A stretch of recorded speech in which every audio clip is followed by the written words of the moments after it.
Listo, ya. Ahí ya va. Ok. Bueno, vamos a orar. No sé si de una vez, mire, para que yo pueda compartir pantalla, para que lo habilite. Bueno, voy a compartir. Bueno, hermanos, mientras Milena hace sus vueltas tecnológicas, vamos a orar, vamos a darle gracias a Dios. Eh, Uy, ¿qué pasó?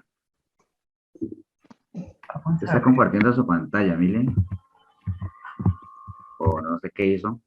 Bueno, ahí ya. Entonces, Bueno, sobre. Ujú. bueno, vamos a orar. ¿Qué te parece, Karen, si nos regalas una oración? Claro. Hola, buenas noches a todos.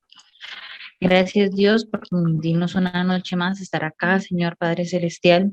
Bendice a cada uno de los que se encuentran acá presentes, a sus familias. Ayúdanos, Señor Padre Celestial, a entender lo que trae el pastor el día de hoy para nosotros, aplicarlos en nuestras vidas y que sea fruto para nuestras obras. Todo te lo pedimos en el nombre de Jesús. Amén. Amén.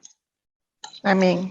Amén, amén. Ya puede Amén, compartir. amén. Ya puede Bueno, compartir. ya voy a quitar bueno, antes de compartir la pantalla, nada más contarles, bueno, hoy vamos a estar hablando de un tema, el domingo mencionaba yo en la iglesia algo que es, bueno, yo sí los saludé, ni me acuerdo, saludos a todos.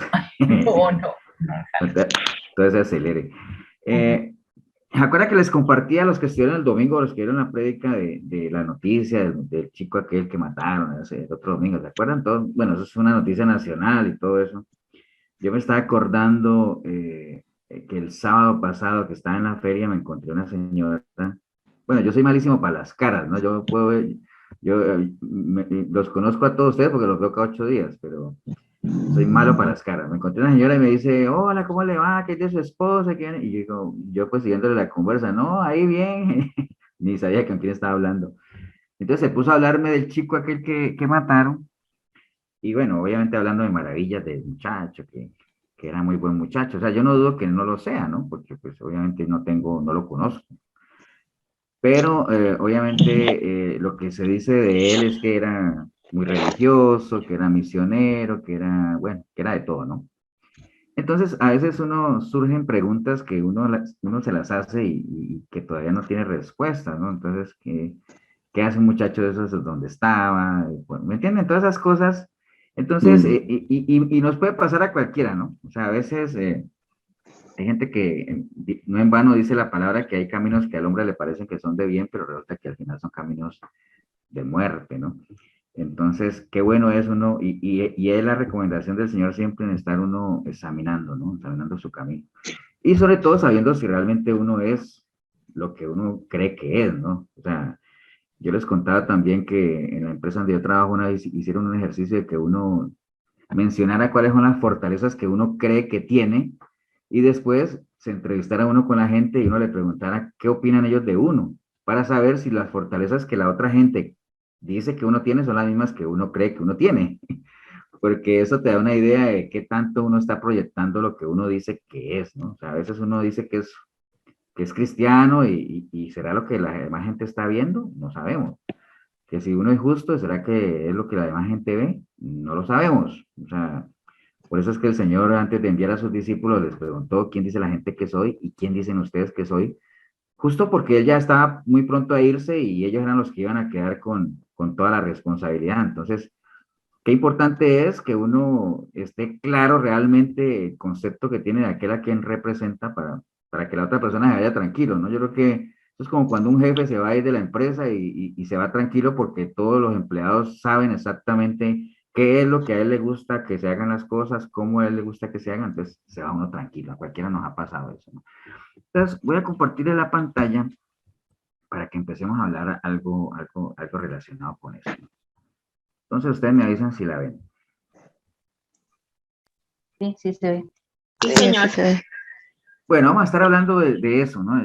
Yo estaba reflexionando eso, inclusive leyendo un versículo de Malaquías sobre el camino del justo y todo lo que tiene que ver con el justo, ¿no? Entonces, voy a quitar la cámara porque a veces nos molesta el internet. Les dije ahorita que iba a leer un pasaje de Malaquías, ¿no? Cuando uno habla de Malaquías, bueno, yo no sé si todos han leído el libro de Malaquías o por lo menos cuando Ustedes dicen, Se acuerda. si alguien les dice, vamos a hablar, voy a leerles un versículo de Malaquía, ¿qué es lo primero que se imagina la gente? O ustedes, por ejemplo. Por ejemplo, yo les dijera a ustedes, El ya porque les hablé, diezmo. ya porque les hablé del camino del justo, ya saben que no es el tema, pero si yo les hubiera dicho, hoy les voy a hablar algo de Malaquías, bueno, ya Milena lo dijo, todo lo que la gente se imagina es del diezmo, ¿no? O sea, porque es ahí exactamente donde está el versículo aquel. ¿Qué dice Malaquías del diezmo? ¿Alguien sabe? ¿O por qué lo usan cuando van a hablar del diezmo? ¿Por qué usan Malaquías? ¿Quién sabe? Que maldito es si uno no le da el diezmo al Señor, y que habla del alcoholí y todo eso, ¿verdad? Sí, que dice que ustedes me han robado, ¿no? Entonces, utilizan ese versículo para decir, si ven, si uno no da el diezmo, es porque uno le roba a Dios. Entonces, usan todo eso pues, y sí tiene que ver con el alfolí. Pero esto que vamos a hablar del camino del justo va después de eso, cuando el Señor comienza a hablar de las tribus y comienza a quejarse precisamente porque han abandonado el templo y no han dejado de llevar el diezmo, entonces me han robado. Y dice, ¿pero qué? ¿En qué te hemos robado? Y comienza, porque siempre el ser humano tiende a eso, ¿no? O sea, ¿acuerdan cuando el Señor le hablaba a los fariseos? Y él mismo decía, ¿pero qué? ¿Vas a decir que nosotros somos esos? ¿Y qué? Los justos somos ciegos y nosotros somos descendientes de Abraham, nosotros no somos esclavos. Y bueno, siempre la justificación, ¿no? Entonces, bueno, aquí está el versículo de Malaquías, bueno, Malaquías 3:13, vamos a leerlo. Eh, Quería leerlo nada más porque nos puede introducir al tema. Y esto va después de Malaquías 3:10, obviamente por ahí 3:9, 3:8, que habla del diezmo, ¿no? Dice, vuestras palabras contra mí han sido violentas, dice Jehová, y dijisteis, ¿qué hemos hablado contra ti? Porque así, acuerda lo que les decía ahorita, que el Señor decía, me han robado, pero ¿en qué te hemos robado? Siempre viene la justificación, ¿no? Vuestras palabras contra mí han sido violentas, dice Jehová, y dijisteis, ¿qué hemos hablado contra ti? Habéis dicho, por demás es servir a Dios, ¿qué aprovecha que guardemos su ley y que andemos afligidos en presencia de Jehová de los ejércitos? Decimos pues ahora, bienaventurados son los soberbios y los que hacen impiedad, no solo son prosperados, sino que tentaron a Dios y escaparon. Entonces los que temían a Jehová hablaron cada uno a su compañero, y Jehová escuchó y oyó, y fue escrito libro de memoria delante de él, para los que temen a Jehová y para los que piensan en su nombre. Y serán para mí especial tesoro, ha dicho Jehová de los ejércitos, en el día en que yo actúe. Y los perdonaré como el hombre que perdona a su hijo que le sirve. Entonces os volveréis y discerniréis la diferencia entre el justo y el malo, entre el que sirve a Dios y el que no le sirve. Esa obviamente venía después de todo eso del alfolí, todo ese asunto, pero miren qué curioso aquí cuando el Señor habla de que digamos, él sí, obviamente hay una diferencia tremenda entre el justo y el malo, obviamente entre el justo y el pecador, o como le queramos llamar, pero no solamente entre ellos, sino también entre el que sirve y el que no sirve, ¿no? Hay diferencias y el Señor lo tiene muy, muy presente, ¿no?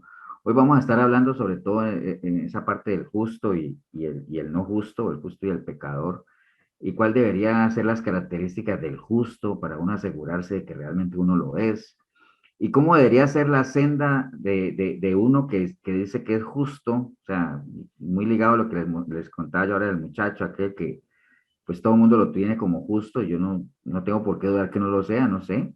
Lo que sí es que lo que choca con uno es que la senda en la cual andaba, pues no es propiamente la senda del justo, ¿no? Entonces, ¿me entienden? Entonces es importante que uno tenga eso porque hay mucha religión, mucha religiosidad en torno a eso, ¿no? Entonces, existe una gran diferencia entre el justo y el pecador, eso es indudable, obviamente nosotros lo sabemos, hemos vivido en los dos extremos, la mayoría, o sea, sabemos que la vida del pecador es dura, eh, pero hay algo curioso ahí y es que, digamos, que las personas que están apartadas del Señor no pueden ver esa diferencia claramente, ¿no? Nosotros sí la podemos ver. ¿Por qué nosotros sí la podemos ver? ¿Qué dice la palabra de que nosotros podemos ver esa diferencia entre el justo y el pecador y por qué el que no ha conocido a un Dios no la puede ver? Entonces, ¿por qué creen?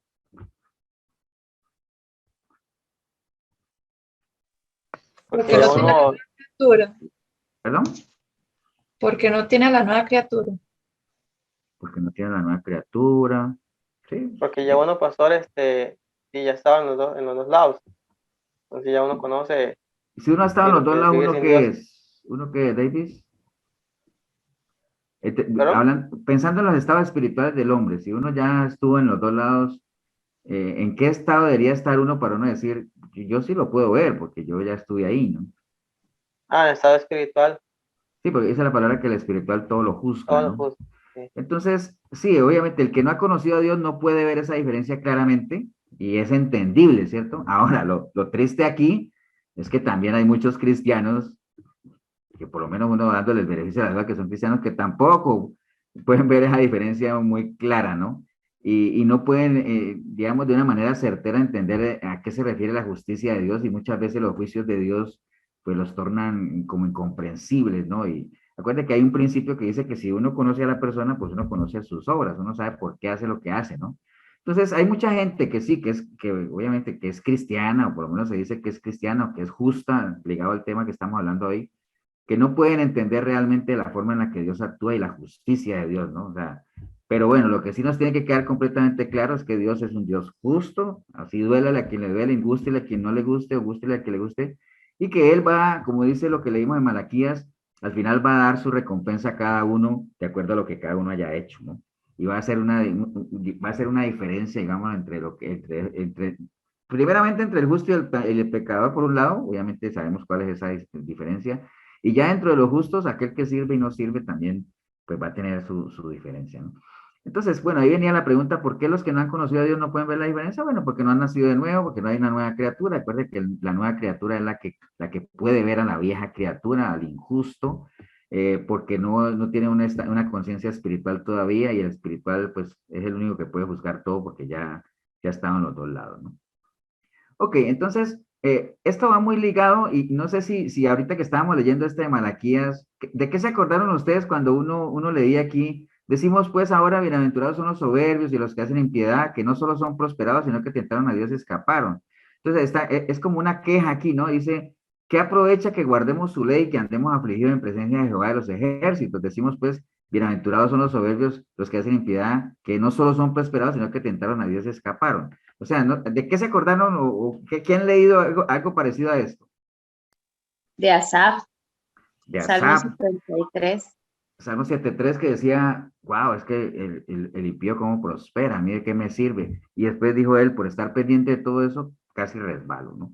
Entonces, a veces hay muchos cristianos y a veces puede ser entendible, ¿no? De que como ven que al impío le va bien, que el impío prospera, y mientras tanto al que camina o por lo menos está haciendo su esfuerzo en caminar bien delante de Dios, pues en muchas ocasiones se encuentra atravesando momentos difíciles y todo eso, ¿no? Ahora, lo que tenemos que reconocer, obviamente, si es que uno tiene un nivel espiritual lo suficientemente firme, es que eso no significa, el hecho de que uno esté pasando por adversidades o situaciones difíciles no significa que Dios se haya olvidado de nosotros, ¿no?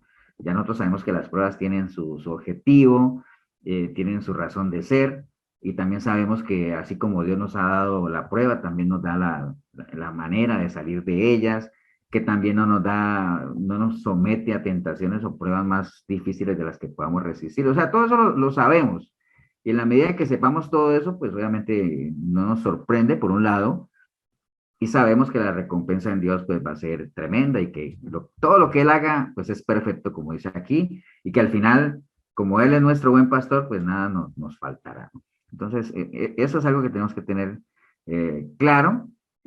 Pero bueno, obviamente, imagínense, el mismo Job 21:7 se preguntaba, ¿no? ¿Por qué viven los impíos y se envejecen y aún crecen en riquezas, ¿no? Entonces, es algo que uno tiende a preguntarse siempre, ¿no? Y son las cosas de las cuales no hay explicación. ¿Por qué gente buena se muere? Bueno, este chico que no es que era un buen chico y si la gente lo dice, pues me imagino que sí. Estaba en el lugar equivocado a la hora equivocada y sin embargo murió. Hay otros que se meten por peores lugares y no les pasa nada. Son cosas que tiende uno a preguntarse, ¿no? Pero bueno, eh, la justicia de Dios obviamente no puede entrar en cuestión en ningún momento para nada, ¿no? Entonces uno ve, obviamente, muchas noticias, estamos en un sistema en el cual hay mucha desigualdad y las desigualdades pues generan maldad, generan destrucción, generan violencia, generan de todo, ¿no? Pero bueno, el consuelo que nos queda a nosotros es lo que leímos allá, que Dios al final pondrá a todos en la balanza y va a juzgar a cada uno de acuerdo a lo que haya hecho, ¿no? Es una promesa que ya está establecida y en la cual, pues obviamente, siendo espirituales, pues tenemos que confiar en ella, ¿no? El problema es que hay muchos cristianos, obviamente, que no se conforman a esa promesa y no dejan de sentirse frustrados cuando el impío prospera, ¿no? Por más que tengamos el ejemplo de Asa, por más que David en el Salmo 37 también habla del futuro de los malos y todo ese asunto, pero hay muchos ya que obviamente siendo cristianos, pues no se conforman realmente con aquello que diga que sí, pero que por más que sufra adversidad y enseñar esperaré, bueno, obviamente el cristianismo pues, no es lo suficientemente fuerte porque la justicia de Dios no se cuestiona para nada. Pastor, Nada más. pastor, Sí. siguiendo ese ejemplo que está dando, como me decía una persona, me decía que le tocaba, que era el tiempo que ya era su tiempo, me decía ella. Entonces, ¿qué puede decir uno ahí? O sea, es que eso, por ejemplo, es muy común que a uno le digan muchas cosas, ¿no? Por ejemplo, en estos días me estaba leyendo yo un análisis que se hacía del calvinismo, por ejemplo, que uno dice, y tenía razones ahora, y no es que me esté saliendo de la pregunta de Milena, sino que uno generalmente tiende a decir es que Dios sabe cómo hace sus cosas, ¿me entiende? Es que el Señor tiene el control, que uno dice esas palabras, ¿verdad? Y no es que no sea cierto. Pero, por ejemplo, en este caso de este chico, un ejemplo, ¿no? Y uno dice, sí, es que Dios sabe cómo hace sus cosas. Que Dios sabe cómo hace sus cosas. ¿Qué tiene que ver Dios ahí? Eso no fue una decisión de Dios, ¿no? Eso fue una decisión de él, ¿me entiende? De irse caminando, de meterse allá. Y cada uno de nosotros con las cosas que hacemos, son decisiones nuestras, ¿no?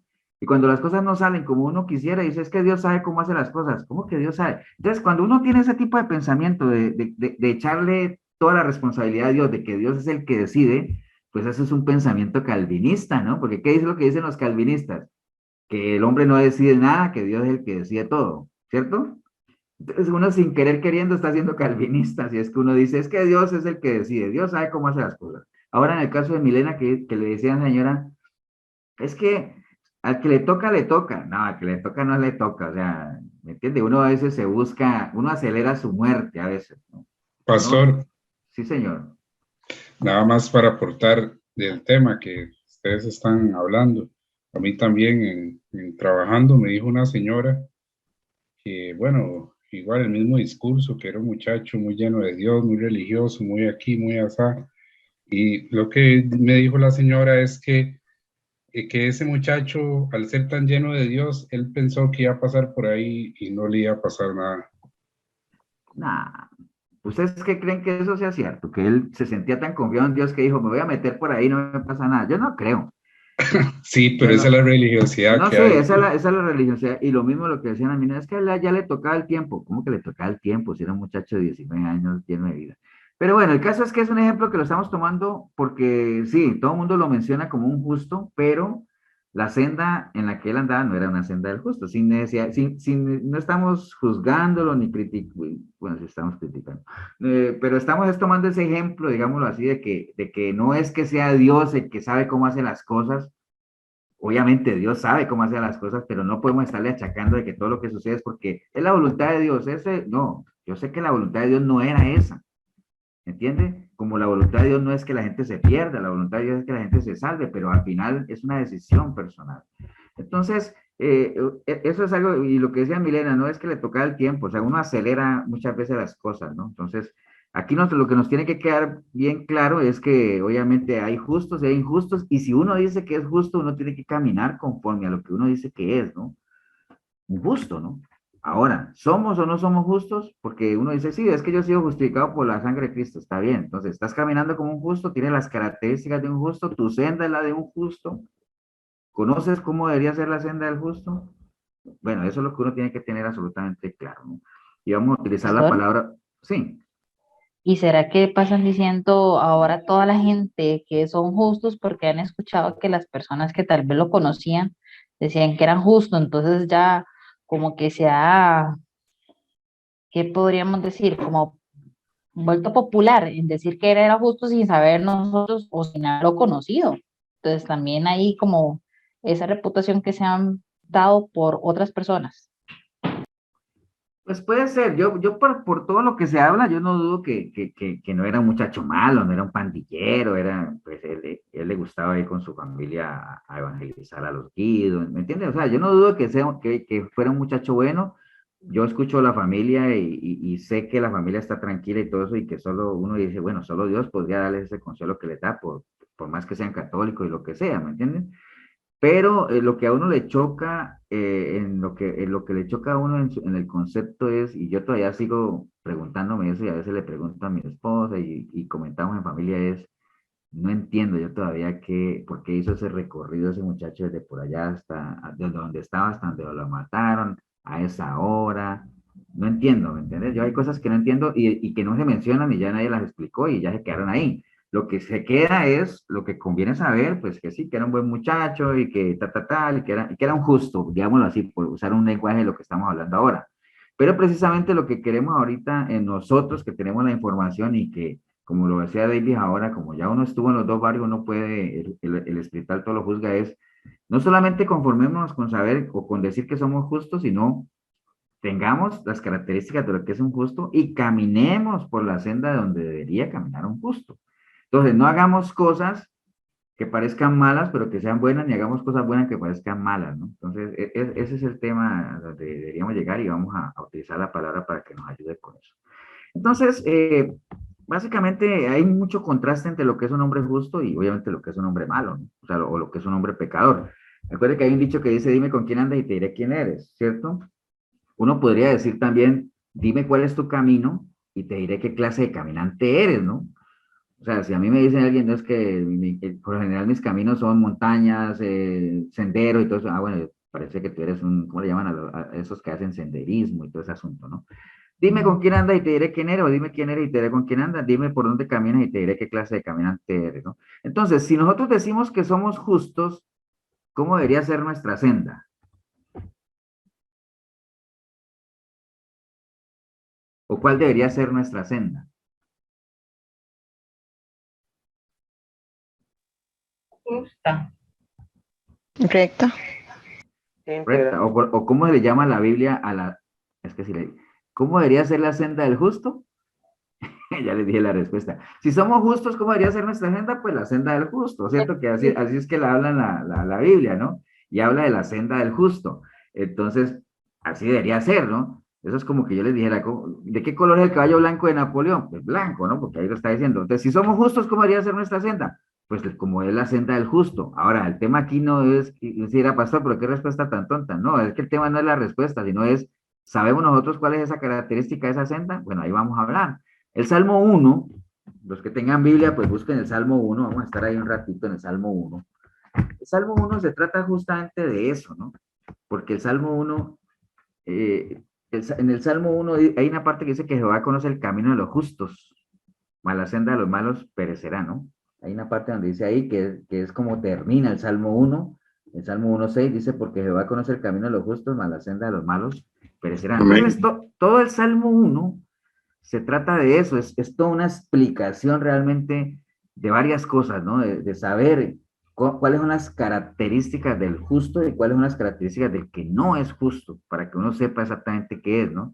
Y bueno, antes de entrar en eso, ya que estamos hablando de sendas y de camino y todo eso, nada más quería reforzar eso que muchas veces se los he repetido en las prédicas, que así como cuando uno va a la selva, ustedes han visto que cuando uno va a la selva y no hay camino, uno lleva un machete y uno comienza con el machete a abrirse camino, ¿no? Digamos, en la vida nuestra, el machete nuestro, digámoslo así, el que abre nuestros caminos, pues son nuestras decisiones, ¿no? Las decisiones son las que van marcando el camino hacia dónde vamos. Y varias veces lo hemos dicho, hoy estamos aquí por las decisiones que hemos tomado, dentro de 5 años, ¿dónde estaremos? Depende de las decisiones que tomemos ahora. La Biblia siempre nos muestra desde un principio que hay dos caminos, siempre hay dos caminos. Siempre, para todo hay dos caminos. En Deuteronomio 30 el Señor nos dice, mira, pongo delante de ti el bien y el mal, la muerte, la vida, etcétera. Siempre vamos a tener dos caminos, uno que nos lleva a la felicidad, otro que nos puede llevar a la tristeza, uno que nos lleva a la unión, otro que nos puede llevar a la desunión, al amor, al odio. Bueno, siempre hay dos opciones, ¿no? Uno que nos lleva al reino de Dios, otro que nos lleva al reino donde no está Dios, uno a la verdad, uno a la mentira, uno a la valentía, uno a la cobardía, o sea, hay dos caminos, realmente, ¿no? Entonces, siempre, siempre. Y en esto, pues también es cierto. Entonces, hay una decisión que te puede llevar a la senda del justo, que dice, que habla arriba, o el camino de los justos, o te puede llevar a la senda de los malos. Tan fácil como eso. ¿Y quién nos lleva a eso? Pues una decisión, ¿no? Una sola decisión. Y obviamente es muy delicado, es bien peligroso cuando uno toma la decisión equivocada y se mete por el camino equivocado, como este chico, por ejemplo. Yo estoy completamente seguro de que la mayoría de la gente, por más bien que pensemos de él, en lo que sí deberíamos coincidir es que fue una mala decisión meterse por ese camino. Esa no era la ruta, ¿no? Y mira las consecuencias de tomar una decisión de meterse por el camino equivocado. En este caso, obviamente, se perdió una vida física y nosotros podemos, algo peor. ¿Qué podría ser algo peor que eso? Él tomó una decisión equivocada y murió físicamente, ¿no? Pero ¿qué es peor que eso todavía? Perder la vida eterna. Perder la salvación. Tomar una decisión y perderse espiritualmente, o sea, eso es peor todavía, ¿no? Ahora no vamos a entrar en esa discusión de que si él murió con Dios o si murió sin Dios, bueno, eso ya es otra cosa, solo Dios lo sabe, ¿no? Pero lo que sí tenemos claro es que emprender un camino equivocado es muy, muy peligroso, ¿no? Demasiado peligroso. Entonces, aquí dicen que muchas veces nosotros emprendemos, y yo ya, esta respuesta ya se la di, no sé si me pusieron cuidado al principio, pero muchas veces emprendemos caminos errados, pero que nosotros creemos que están bien, ¿no? O sea, creemos que estamos haciendo lo correcto delante de Dios, delante de nuestras familias, delante de la gente, pero realmente a veces no es la decisión correcta y desafortunadamente los últimos que se dan cuenta de que van mal son los que toman las decisiones, ¿no? ¿Se acuerdan que yo al principio dije un versículo que tenía que ver con esto? ¿Cuál era? ¿Se acuerdan? No digan el versículo, sino lo que dije, ¿no? Mira lo que dice aquí. Hay mucha gente que cree que está haciendo lo correcto, pero al final están en un camino errado y equivocado. Hay un versículo que habla de eso. Y yo lo dije ahora al principio. ¿Cuál? Tiene que ser textual. No, la idea, más o menos. Ajá.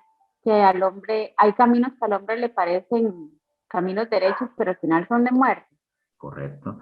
Hay caminos que al hombre le parece que son de bien, o sea, que son derechos, como decía Gemma, pero que al final son caminos de muerte, ¿no? Cuando habla de caminos de muerte, si lo llevamos al caso de este chico que estamos hablando, en este caso fue un camino de muerte física, pero hay muchos caminos que emprendemos, hay mucha gente que emprende muchos caminos día a día que los llevan a una muerte espiritual, ¿no? Que los llevan a sitios donde no está Dios, cosas que Dios no aprueba, cosas que no agradan a Dios, y no solamente que no agradan, que atentan contra Él y que los separan, ¿no? Entonces, eso está muy ligado a esa parte, ¿no? Aquí está el versículo, Proverbios 14:2, hay caminos que al hombre le parecen derecho, pero su fin es camino de muerte, ¿no? Y esto de equivocarse tiene su particularidad de que si cuando uno se equivocara, pues uno se perjudicara a uno mismo, pues no es que esté bien, ¿no? Pero bueno, por lo menos está lastimándose a uno mismo y todo eso. El problema es que muchas veces con decisiones tan erradas de ir por el camino equivocado y arrastramos a más de uno con nosotros. Hay gente, por ejemplo, que toma la mala decisión de irse de una iglesia y se lleva a toda la familia, ¿no? Y al final no solo se aparta él, sino que aparta a la esposa y a los hijos y ya no vuelven a congregar, ¿no? Malas decisiones. Es muy, muy peligroso.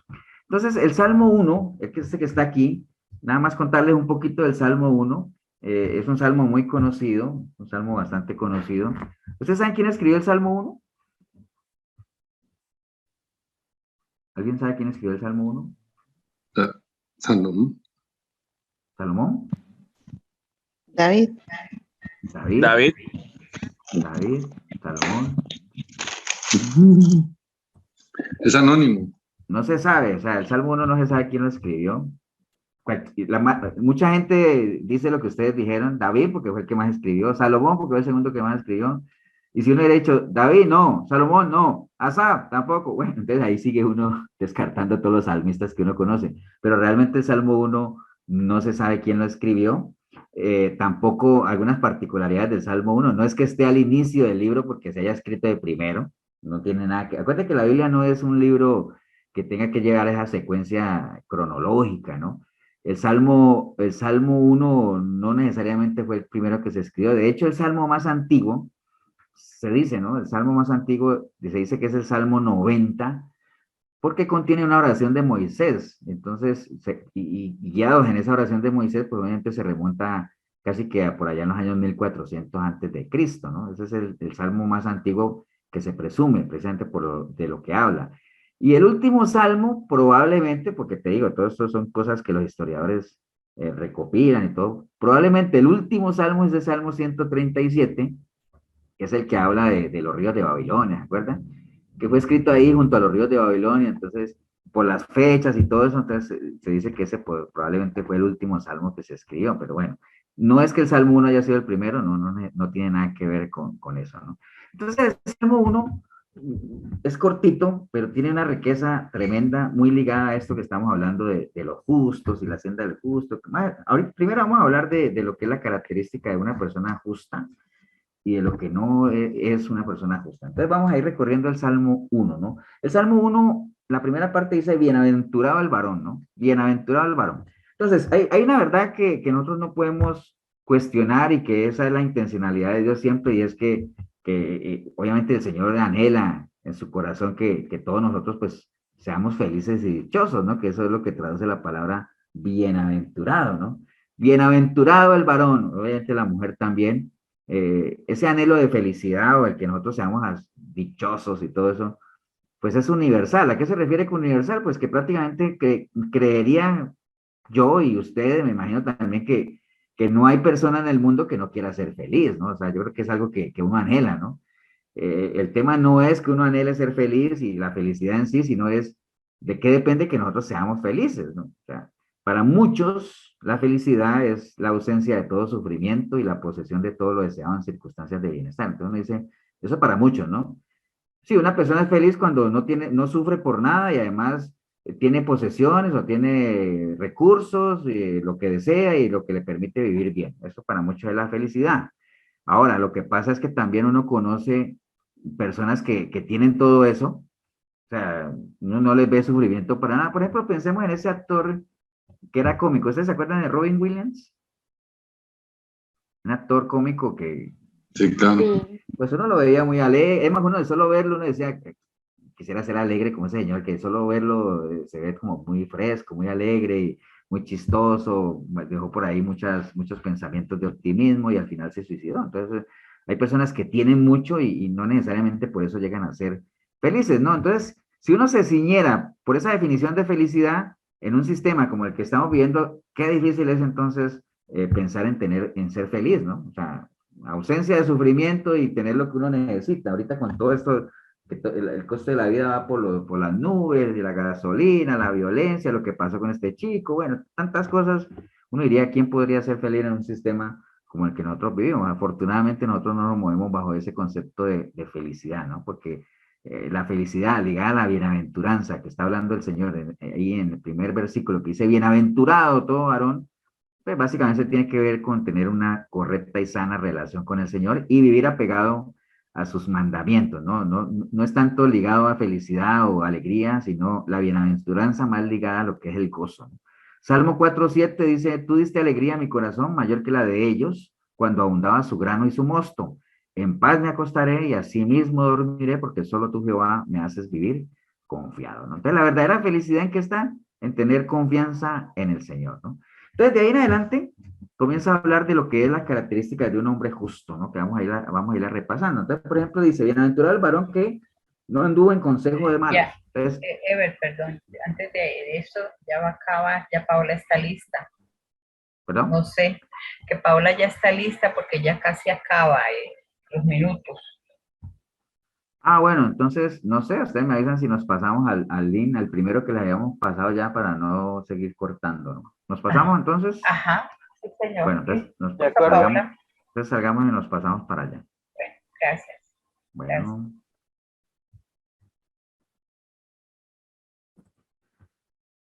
Bueno, entonces íbamos a empezar a ver ahí en el Salmo 1 todo lo que son las características del hombre. Acuérdate que esto es el hombre justo, pues, obviamente tiene que ver con la mujer también, ¿no? Entonces, en el versículo 1b dice, bienaventurado el varón que no anduvo en consejo de malos. Es lo primero, ¿no? Primera característica de un hombre justo, obviamente de una mujer que no anda en consejo, no anduvo en consejo de malos, ¿no? Yo creo que No sé si ustedes hayan tenido esa experiencia o no, o por lo menos conozcan casos de gente que se ha perdido muchas bendiciones por estar siguiendo consejos de gente que no, nada que ver, ¿no? Consejos de gente inconversa, o de alguien que se diga llamar cristiano, pero que realmente no lo sea, ¿no? Entonces, qué importante es no andar en consejo de malos, ¿no? Porque el problema no son los consejos, sino quienes los dan, ¿no? La Biblia dice que en la multitud de consejeros ahí está la sabiduría, o sea que los consejos son buenos y la figura del consejero es bíblica, ¿no? En la Biblia muchos reyes y todo eso tenían sus consejeros, gente que les hablaba al oído, ¿no? Entonces el problema no son los consejos, el problema es de quiénes vienen, ¿no? El verdadero cristiano, el justo, pues estamos hablando de las características de un justo, debe recibir consejos que estén respaldados por la palabra de Dios, o por lo menos de una persona que te hable conforme al corazón de Dios, ¿no? Conforme a la voluntad de Dios.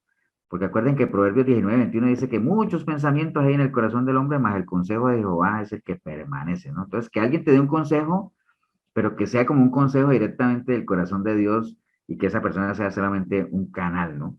Y ahora, cuando el consejo viene de Dios por medio de una persona, que obviamente sea el canal que Dios está usando, muchas veces el problema no es también ese consejo, sino es cuáles son los que uno va a seguir, ¿no? O sea, a veces hay gente que pelotea consejos por aquí, pregunta allá y pregunta por allá, para ver quién le dice lo que realmente quiere escuchar, ¿no?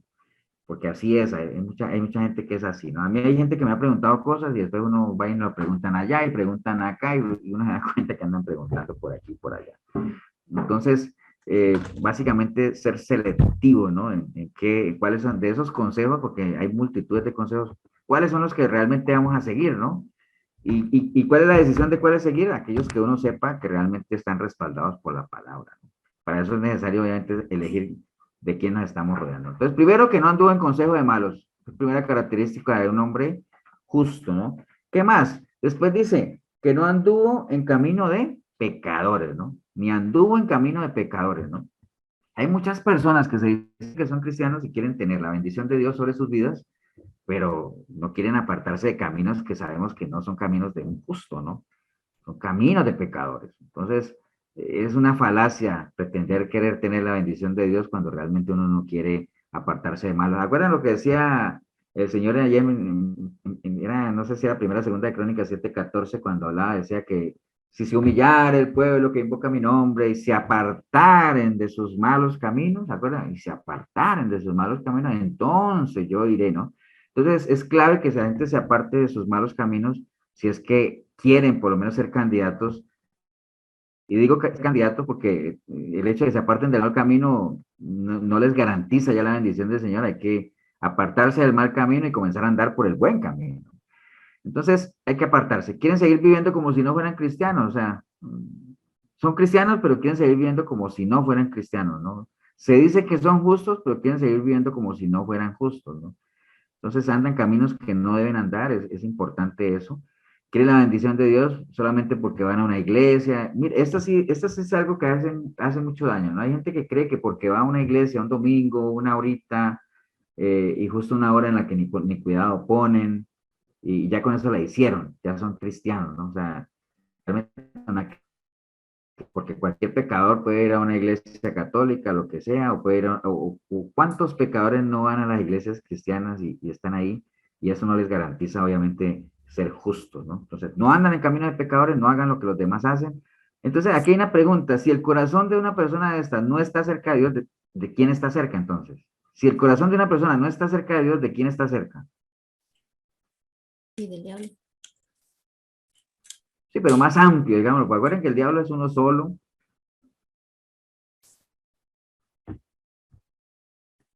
¿No améis las cosas de quién? Del mundo, ¿no?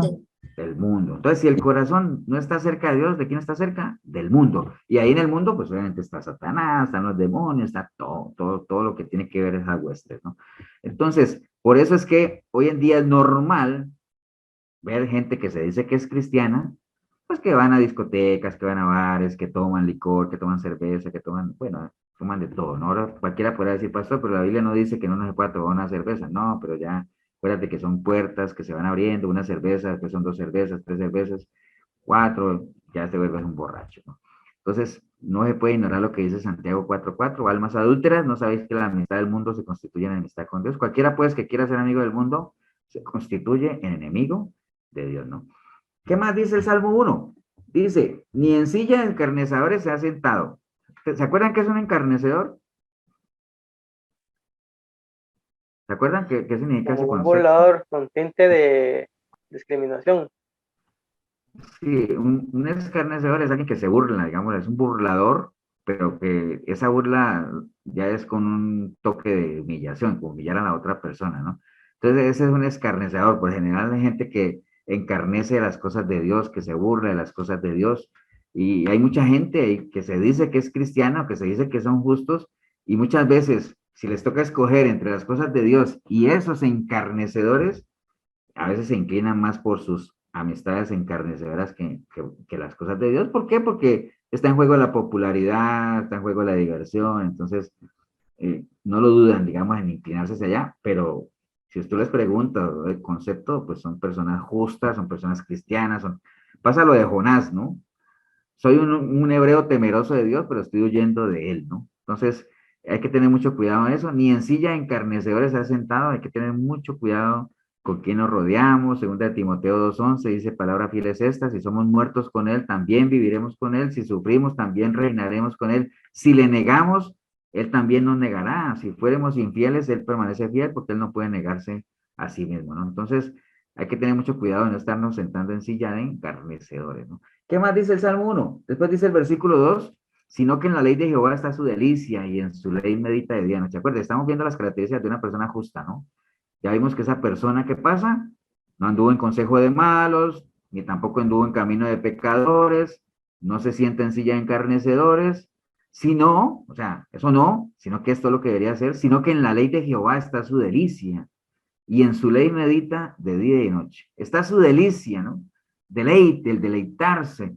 ¿Qué es deleitarse? Según un diccionario cualquiera, usted busca la palabra deleitarse y es producir alegría o gozo, placer del ánimo. Piense nada más ustedes en las cosas que a uno le producen deleite, ¿no? Una buena comida, una piscina, ahora cuando hace un buen sol, cuando usted disfruta la compañía de personas especiales, su familia, sus hijos, los que tienen hijos, sus padres. Hay muchas cosas que a uno le causan deleite, ¿no? Entonces, que en Jehová está su delicia, o sea, que le produzca, que las cosas de Dios le produzcan una alegría, gozo, placer, ánimo, ¿no? Salmo 37:4, por eso es que dice, deleítate a ti mismo en Jehová y él te concederá todas las peticiones de tu corazón. Entonces, ¿qué es lo que hace una persona justa? Entonces debe pedir. ¿Perdón? ¿Alguien preguntó algo? No. Bueno. Entonces, deleítate en Jehová y él concederá las peticiones de tu corazón. Dice ahí, no solamente se deleita en Jehová, sino que en su ley, en su palabra medita, ¿no? Acuerden que varias veces hemos hablado de lo que es meditar. ¿Qué es meditar? Pensar y considerar un asunto con atención y detenimiento para estudiarlo, comprenderlo bien, formarse una opinión sobre ello y tomar una decisión. Eso es lo que uno debe hacer cuando dice medita en la palabra. ¿Qué quiere decir? Pensemos en ella, leámosla, escudriñémosla, entendámosla.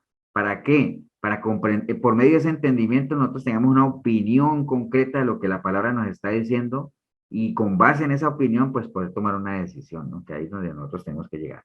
Medita en ella de día y de noche. Por eso el Señor le decía a Josué, nunca se aparte de tu boca este libro de la ley, sino que de día y de noche meditas en él para que guardes y hagas conforme a todo lo que está escrito, porque entonces harás prosperar tu camino y todo te saldrá bien.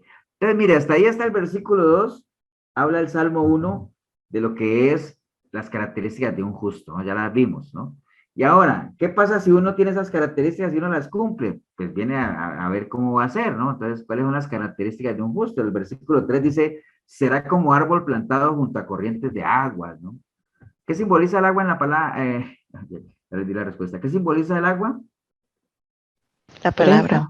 La La palabra de palabra, Dios. ¿no? Entonces, cuando usted vea el agua en la Biblia, significa la palabra, no el agua. Significa la palabra. Entonces, será como un árbol plantado junto a corrientes de agua. Si usted reemplaza el agua por la palabra, entonces será como un árbol plantado junto a la palabra, a lo que la alimenta, ¿no? En Juan 3:5 está eso y se respondió Jesús, de cierto te digo que el que no naciere del agua y del espíritu, o sea, de la palabra y del espíritu, no puede entrar en el reino de Dios. Y Jeremías 17:5 también dice, así ha dicho Jehová, maldito el varón que confía en el hombre y pone carne por su brazo y su corazón se aparta de Jehová. Será como la retama en el desierto y no verá cuando viene el bien, sino que morará en los sequedales en el desierto, en tierra despoblada y deshabitada. Bendito el varón que confía en Jehová y cuya confianza es Jehová, porque será como un árbol plantado junto a las aguas, que junto a la corriente echará sus raíces y no verá cuando viene el calor, sino que su hoja estará verde y en el año de sequía no se fatigará ni dejará de dar fruto. Entonces, ¿qué pasa cuando uno es un justo y hace todo lo que vimos arriba, de que uno no escucha consejo de malo, no se sienta en silla encarnecedores, se deleita en las cosas de Jehová? Dice que en la medida de eso uno va a estar, ¿qué? Será como un árbol plantado ahí junto a corrientes de agua. O sea, nosotros estaremos ceñidos ahí, fundamentados en la palabra como tal, ¿no? Y si eso pasa, ¿qué más sigue? Dice que da su fruto en su tiempo y su hoja no cae. Que da su fruto en su tiempo y su hoja no cae. ¿Qué pasa cuando el fruto está fuera de tiempo? ¿Qué pasa con ese fruto? No se puede aprovechar porque puede Está maduro. Por ejemplo, nosotros estuvimos el fin de semana ahí en Atenas, rodeado de mangos y todo eso, y fuimos con Fernanda a agarrar unos mangos que estaban en su punto.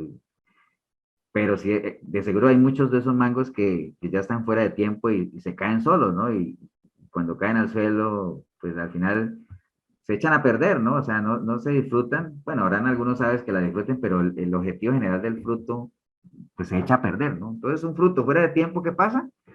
Se echa a perder, ¿no? Ni muy antes, porque está muy verde, no se puede comer, ni mucho después, porque ya está podrido, ¿no? Entonces, da su fruto en su tiempo, ¿no? Estamos hablando del justo, ¿no? Y después dice que su hoja no cae. Qué significa eso de que su hoja no cae, ¿no? ¿Cuándo es que las hojas se caen del árbol? Que no se seca. Cuando ya están secas, ¿qué más? Cuando le falta agua, raíz o alimento, no sé.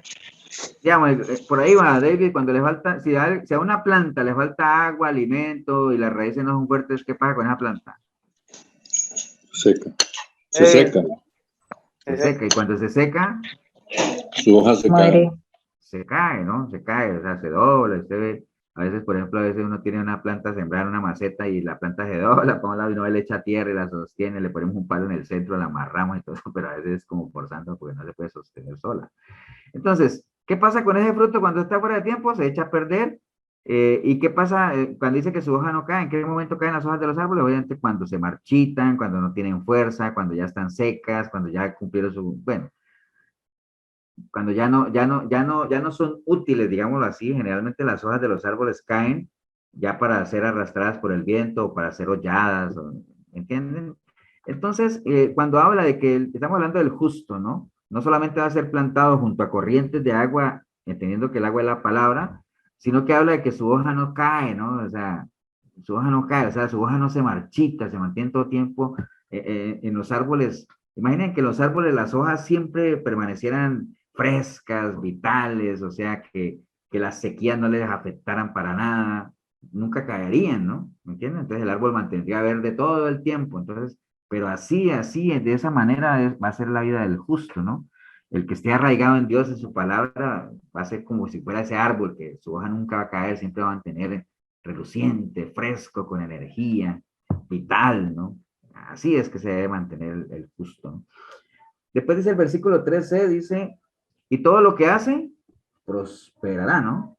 Todo lo que hace, prosperará. Entonces ya nosotros sabemos el concepto de la prosperidad. La prosperidad es avanzar en el propósito de Dios, no tiene nada que ver con dinero, ya lo tenemos claro. Todo lo que hace, prosperará. Entonces mire que ahí vimos, hasta ahí, hasta el versículo 13, hemos visto todo lo del justo, ¿no?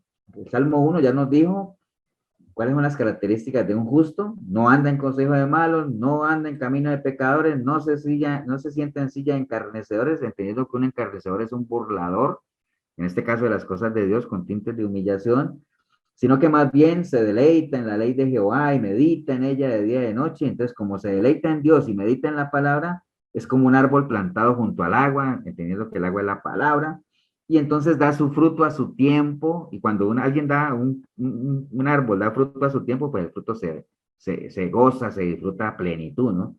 Y no solamente eso, sino que su hoja no cae, o sea, permanece firme, floreciente, fresco, vital, todo el tiempo, y todo lo que hace, prosperará. Es decir, cualquier decisión que tome, cualquier camino que emprenda, todo lo que haga, le hará, como es una persona justa, y toda decisión que tome, le hará caminar por la senda del justo, y como anda en la senda del justo, pues va a avanzar en el propósito que Dios tiene para esa persona, que ese es el concepto de la prosperidad. Entonces, ¿pero qué pasa con el hombre malo? Pues sigamos ahí hablando en el Salmo 1, dice el versículo 4, no así los malos, que son como el tamo que arrebata el viento. ¿Alguien sabe qué es un tamo? Era paja. Como paja. Un tamo es una cáscara o paja, sí, muy bien, David, que se desprende del grano, ¿no? Entonces, ¿ustedes han visto, por ejemplo, como qué? A ver, como cuando, bueno, no sé si ustedes han visto cuando en esos sitios donde se procesa el café, que al final se le quita esa cascarilla que está encima y que eso es como una pajita que vuela y se la lleva el viento, ¿no? O cualquier, o digamos, la cascarita que se le quita a algunos frutos, ¿no? Los frijoles, pastor. O los frijoles también. O por ejemplo, mi esposa cuando va a hacer las lentejas, ella le quita el tamo a las lentejas, o sea, las coge y las hace así con la mano y toda esa cascarita de encima la bota, ¿no? Eso no sé para qué lo hace, pero dice que es malo. Yo no sé si será malo o no. Pero bueno, ese es otro tema, no hay que meter ahorita en problemas. El caso es que ese es un tamo. Entonces, ¿qué pasa con el malo? Son como el tamo, ¿no? Entonces, como es una cascarita, una paja, usted sabe que eso no pesa nada. Entonces, ¿qué pasa con eso? Pues lo arrebata el viento, ¿no? Para nadie es un secreto que eso no tiene peso. Cuando algo no tiene peso, el viento se lo lleva. Por eso es que es importante que nosotros seamos con fundamento, o sea, bien anclados al suelo para que nada nos mueva, ¿no? Para que no seamos, como dice Efesios 4:14, niños fluctuantes llevados por cualquier viento de doctrina. En este caso es un viento de doctrina, no es que el viento nos va a llevar, pero sí la doctrina es como un viento que te lleva, mentalmente te saca de donde estás y te va llevando de aquí para allá, ¿no? Por estratagema de hombres que para engañar emplean con astucia las artimañas del error. Entonces, ¿qué es un tamo en este caso? Un hombre malo es como un tamo, o sea, una persona con personalidad insustancial, que no tiene firmeza en lo que decide, no tiene carácter, todo lo maneja, lo manda por aquí, va para donde va la gente. Eso es todo lo contrario a un justo, eso sería un hombre injusto, un hombre malo, ¿no? El versículo 5 dice, por tanto no se levantarán los malos en el juicio ni los pecadores en la congregación de los justos, ¿no? Entonces, en el día de hoy, o sea, si nosotros nos vamos a las cosas, porque aquí dice, por tanto no se levantarán los malos en el juicio. Si nosotros nos vamos a lo natural, pues eso no se cumple, ¿no? Porque eso en lo natural no se cumple. Nosotros a veces vemos muchos juicios donde los malos salen bien librados. Hay gente que pagan buenos abogados y por más que sean culpables, lo logran sacar inocentes y todo eso. Entonces, pues eso es en lo natural, ¿no? Porque estamos en un sistema en que a lo malo se le llama bueno y a lo bueno malo y mucho trigo, mucha cizaña, bueno, eso ya lo sabemos, ¿no? Pero cuando dice aquí que meditemos en eso, ¿qué significa cuando dice que los malos no se levantarán en el juicio, ni los pecadores en la congregación de los justos? ¿Qué entienden ustedes por eso?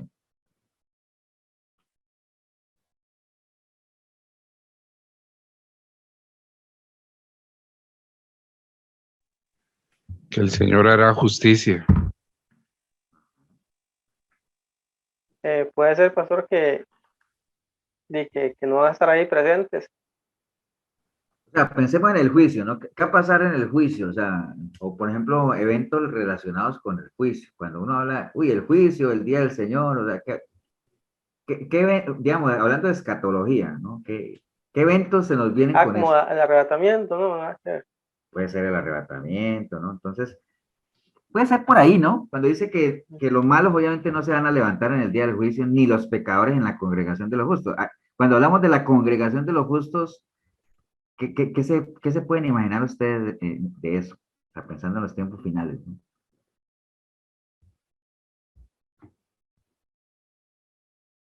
Bueno, tiene que ver con lo que dijo David, ¿no? Ahí, el arrebatamiento y todo eso. Obviamente, Como un remanente. cuando el Señor venga por su La iglesia, iglesia. cuando el Señor venga por su iglesia, no, ahí no se van ni los pecadores van a congregar en él, digamos así, porque él va a venir a llevar a los suyos, ¿no? Recuerda que congregarse, ¿qué es? Uno es separado del mundo y congregado en él, ¿no? Cuando uno es justo. Pero obviamente los pecadores, en su condición de pecadores, no van a entrar en esa congregación de los justos, ¿no? Ni se van a levantar los malos el día del juicio, ellos van a seguir ahí porque los que se van a levantar pues van a ser lo justo, los que podemos levantarnos y aspiramos obviamente a estar ahí, esa es la idea de todos, ¿no? Entonces los pecadores no se levantarán en la congregación de justos, el destino final del justo y el pecador es totalmente diferente, o sea, eso está totalmente definido, el Señor va a venir por los suyos, y los impíos, los que son pecadores, no van a formar parte de esa gran congregación de la iglesia del Señor que va a ir con él a morar eternamente, ¿no?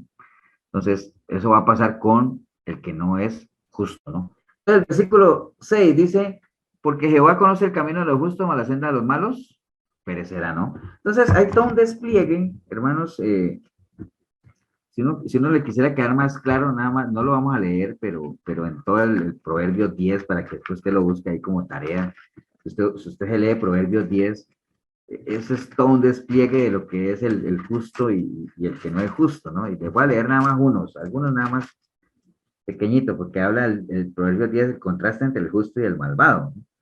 Y entonces comienza a decir cosas como que el hijo sabio alegra al padre, pero el hijo necio es tristeza de su madre. Jehová no dejará padecer hambre al justo, mas la iniquidad lanzará a los impíos, ¿no? La mano negligente empobrece, mas la mano de los dirigentes enriquece. Hay bendiciones sobre la cabeza del justo, pero violencia cubrirá la boca de los impíos.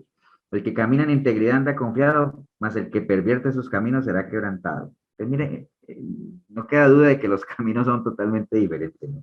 En los labios del prudente se halla sabiduría, mas es para las espaldas del falto de cordura. La hora del justo es para la vida, mas el fruto del impío es para pecado.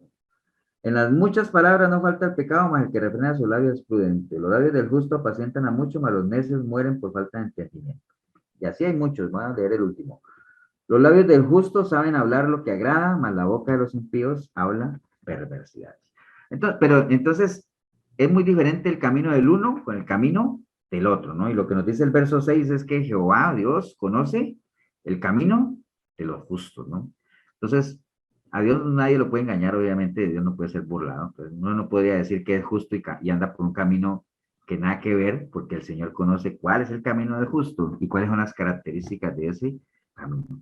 Entonces, este Salmo 1 que acabamos de leer, obviamente es un salmo cortito, pero en estos 6 versículos nos dice exactamente cuáles son las características del justo, cuáles son las recompensas o cuáles son los beneficios del ser un justo y cuáles son las características del injusto y qué es lo que le espera, ¿no? O sea, en ese salmo nada más están en esos 6 versículos.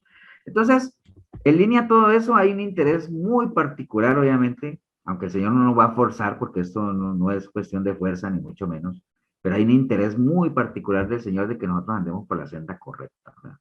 Andar por la senda correcta es muy importante, como les decía ahorita, porque cuando uno se mete por el camino equivocado, pues son caminos que lo pueden llevar no solamente a la muerte física, sino que algo peor puede llevar a la muerte espiritual, ¿no? Entonces, es tan particular ese interés que el Señor tiene que en el Salmo 32:8 dice, te haré entender y te enseñaré el camino en que debes andar. Sobre ti fijaré mis ojos. Imagínense, sobre ti fijaré mis ojos, ¿no? Te haré entender y te enseñaré el camino en que debes andar. Aquí cualquiera podría decir, pastor, pero ¿cómo así que te haré entender y te enseñaré? ¿No? Que el Señor no lo va a forzar a uno a nada. No, para nada. Pero Él te haré entender y te enseñaré, pero obviamente siempre lo ha dejado muy claro. ¿Para quién? Para el que quiera, ¿no? Para el que quiera entender y para el que quiera dejarse enseñar, ¿no? ¿Cuál es el camino que debe andar? Eso sí, pongo delante de ti las características del camino del uno y el camino del otro, las características del uno y del otro. Ya es cuestión de ustedes si quieren hacerse enseñar y entender cuál es el camino que deben andar. Entonces, andar por el camino correcto, obviamente nos garantiza llegar a la meta correcta, ¿no? O sea, por eso es que el Señor cada rato insiste que meditemos en los caminos. ¿Ustedes se acuerdan cuando yo les conté que una vez yo iba a recoger a mi esposa al aeropuerto y que me metí mal? ¿Se acuerdan que yo les conté esa historia en una prédica? Que yo iba ahí bajando me metí por la Oruca y al final me desvié por donde no era y salí a la pista que va para la Juela, pero cuando me di cuenta era para la Sabana, ¿no?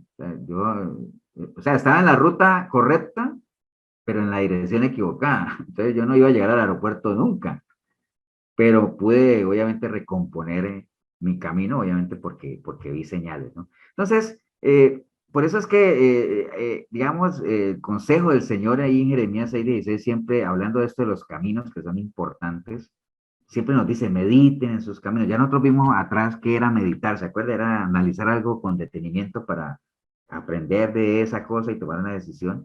Entonces siempre nos dice, mediten, ¿no? Y en Jeremías 6:16 hay un consejo ahí que el Señor por medio del profeta Jeremías le mandó al pueblo, ¿no? Y le decía, así pues, dijo Jehová, paraos en los caminos y mirad y preguntad por las sendas antiguas cuál sea el buen camino y andad por él y hallaréis descanso para vuestra alma. Aquí en este versículo también hay una riqueza tremenda, hay todo un manual de instrucciones precisamente para que nosotros no solamente meditemos en los caminos, sino que tomemos la decisión correcta para enderezar si es que vamos mal, ¿no?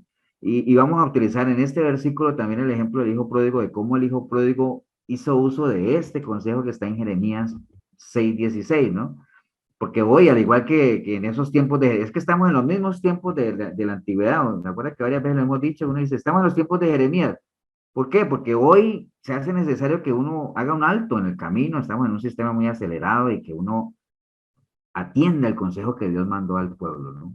Parados en los caminos, ¿no? Y miren a ver qué es lo que pasa, ¿no?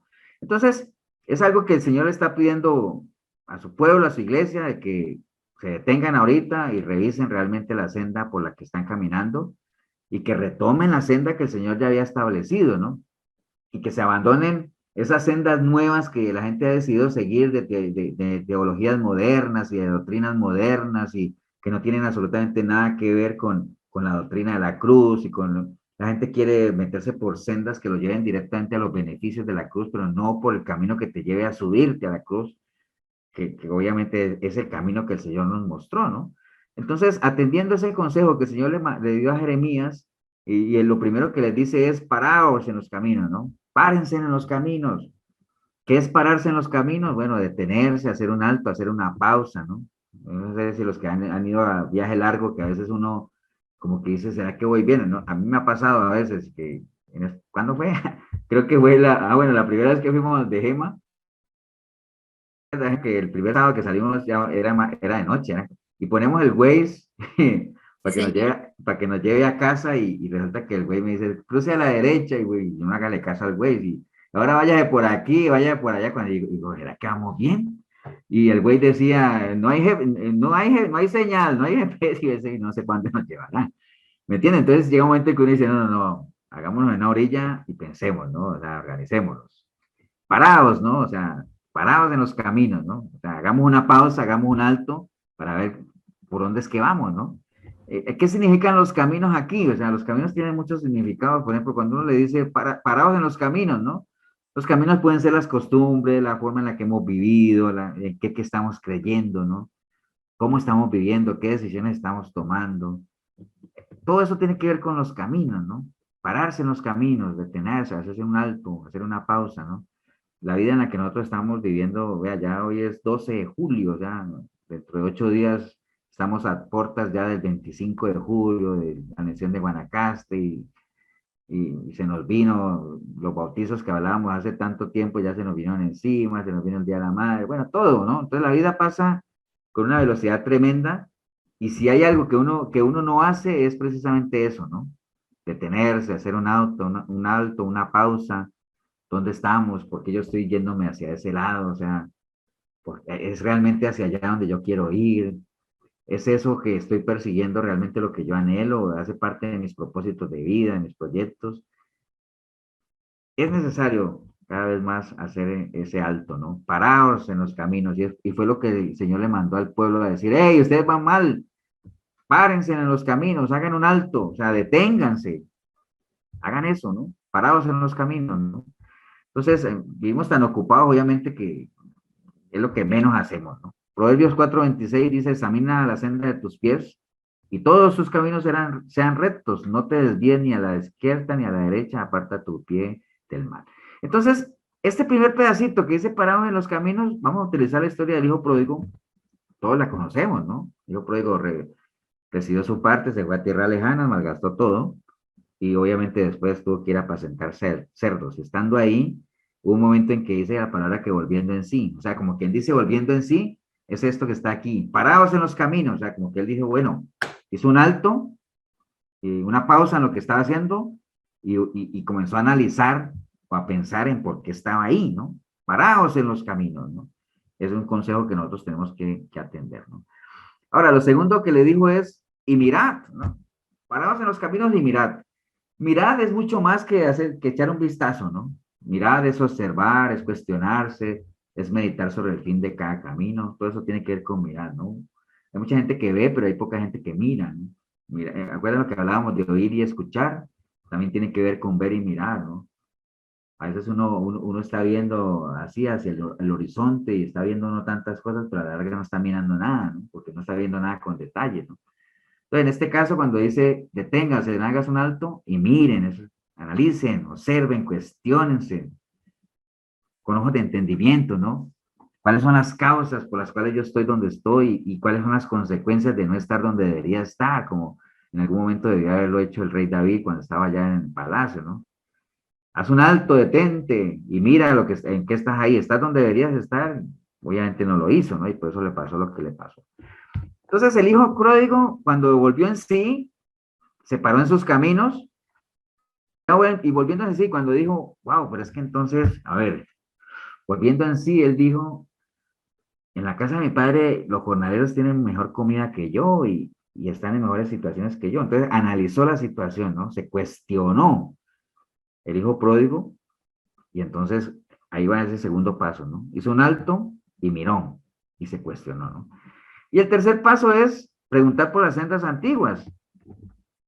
¿Qué son las sendas antiguas? Son caminos que ya han sido recorridos, caminos que ya han sido probados, cosas que ya han funcionado. Y dice, preguntad por las sendas antiguas. ¿A quién hay que preguntarle? Pues a Dios mismo, ¿no? Él nos contestará por medio de su palabra, por medio de gente de Él, por medio de consejeros. Preguntemos por esas sendas antiguas, ¿no? Son los caminos que ya Dios ha establecido, son los caminos que Jesús ya marcó, son los que las palabras ya tienen establecidos, ¿no? Por ejemplo, una senda antigua puede ser la que está en Deuteronomio 10:12, cuando dice la palabra, ahora pues, Israel, ¿qué pide Dios de ti? ¿Se acuerdan que lo hemos visto varias veces? Que ames, que lo ames, que temas a Él, que le sirvas, que camines por sus caminos, todo. O sea, son señales, son indicaciones de una senda, ¿no? Esa es la senda antigua que ya Dios haya establecido y haciendo eso, pues obviamente garantizamos que vamos en la dirección correcta, ¿no? Nosotros como cristianos obviamente tenemos un camino que recorrer. Tomás le preguntaba al Señor, muéstranos el camino, y él le dijo, pues obviamente yo soy el camino, ya yo no tengo que mostrar ningún camino. Jesús es el camino, ¿no? El camino nuestro ya está, ya lo conocemos, ya está ahí, o sea, y si no lo conocemos todavía, pues tenemos todo a la mano para conocerlo, ¿no? Y entonces dice, preguntar por las sendas antiguas, ¿cuál es el buen camino? Y no solamente cuál es el buen camino, sino que caminemos por él, ¿no? En el caso del hijo pródigo, siguiendo la secuencia de lo que estamos hablando aquí, él hizo un alto en el camino, o sea, volviendo en sí, y entonces miró, o sea, se cuestionó, analizó su situación y después preguntó por la senda antigua y no solamente preguntó por la senda antigua, sino que caminó por ella. O sea, ¿qué dijo él? Wow, en mi casa los jornaleros tienen mejor cosas que yo, entonces, ¿qué voy a hacer? Me voy a levantar y voy a ir a mi padre y le voy a decir, o sea, él sabía cuál era el camino, porque ya lo había recorrido, cuando iba alejándose de su casa y ahora de regreso ya sabía cuál era el camino. Cuando uno ve y se cuestiona por una senda antigua, que es algo que ha funcionado, que es algo que es por nuestro bien, pues hay que caminar por ella, y ese es el consejo que el Señor le da al pueblo, ¿no? Pregunten por la senda antigua y caminen por ella si es que es una senda buena, ¿no? En el caso del hijo pródigo, ¿qué dijo? Me voy a levantar, voy a ir a mi padre y le voy a decir que me perdone, que he pecado contra el cielo y contra él. Entonces, sabía cuál era la senda que debía emprender. Y andad por ella, ¿no? Porque, o sea, no es suficiente con que yo sepa cuál es la senda, sino que de qué me sirve si no ando por ella, ¿no? O sea, no sirve de nada si yo hago un alto en el camino, si yo miro, si yo pregunto por la senda antigua y sé cuál es. Todo eso no sirve de nada si no decido andar por ella. De nada sirve. En el caso del hijo pródigo, de nada le hubiera servido que él hubiera vuelto en sí, que él se hubiera cuestionado y hubiera dicho que los jornaleros tenían mejor comida que él hubiera dicho y hubiera dicho, no, yo lo que necesito hacer es ir a casa de mi padre, pedirle perdón. O sea, de nada hubiera servido todo eso si al final él no hubiera agarrado camino hacia tu casa y hubiera hecho aquello que dijo que iba a hacer.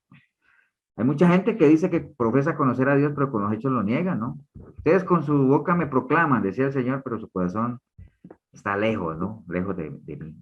Pastor, si Sí. no caminamos esa senda del justo, seguiremos siendo justos. ¿Justos qué? O sea, Racionales. el problema es que, por ejemplo, si yo soy justo y yo no camino la senda del justo, entonces, ¿qué senda estaría caminando?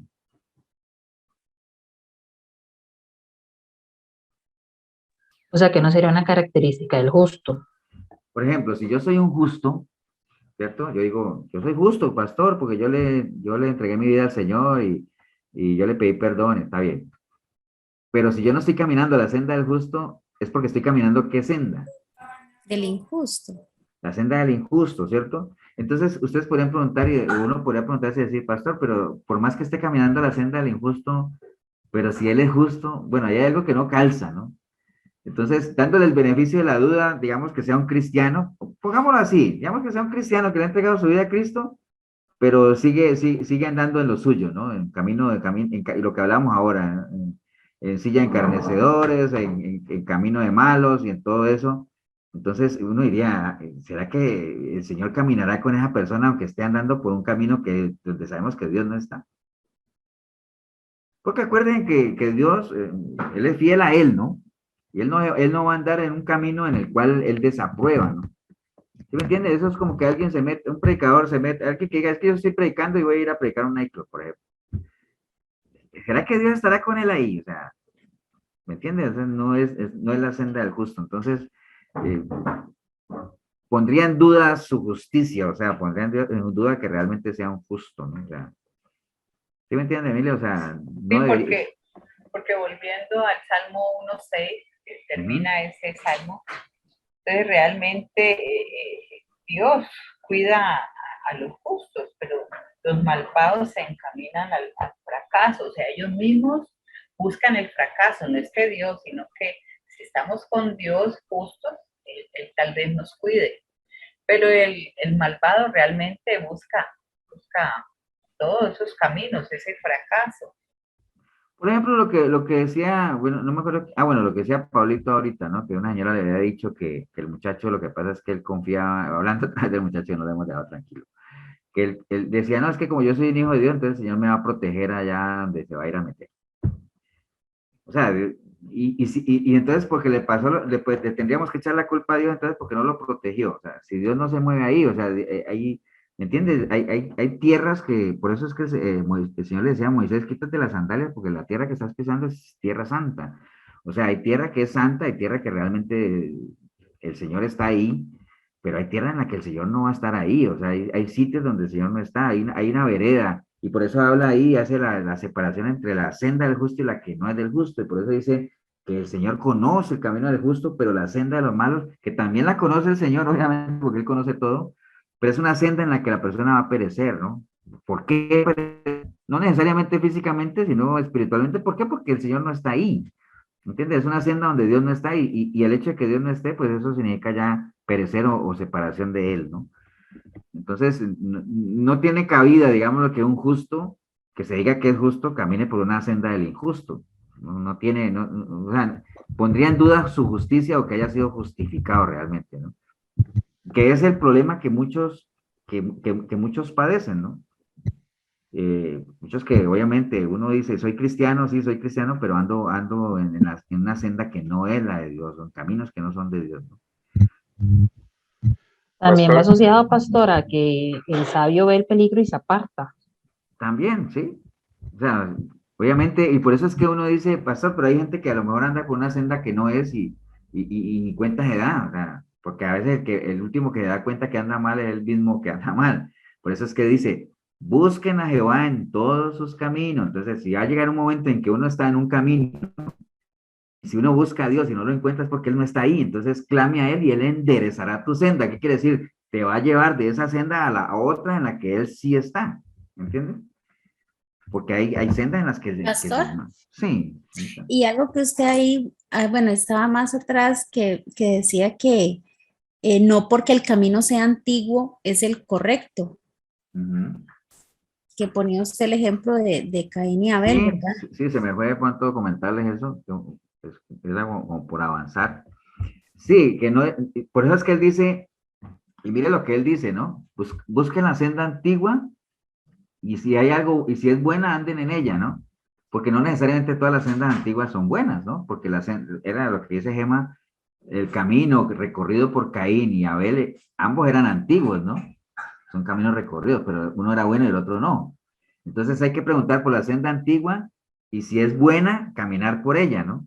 Pero no necesariamente todas las sendas antiguas son buenas, ¿no? Precisamente por eso hay que tener ese discernimiento y por eso hay que detenerse, porque en medio de la marcha es muy difícil, y todo lo hemos visto en lo natural, ¿no? Cuando uno anda sobre la marcha es muy difícil analizar y pensar y meditar, ¿no?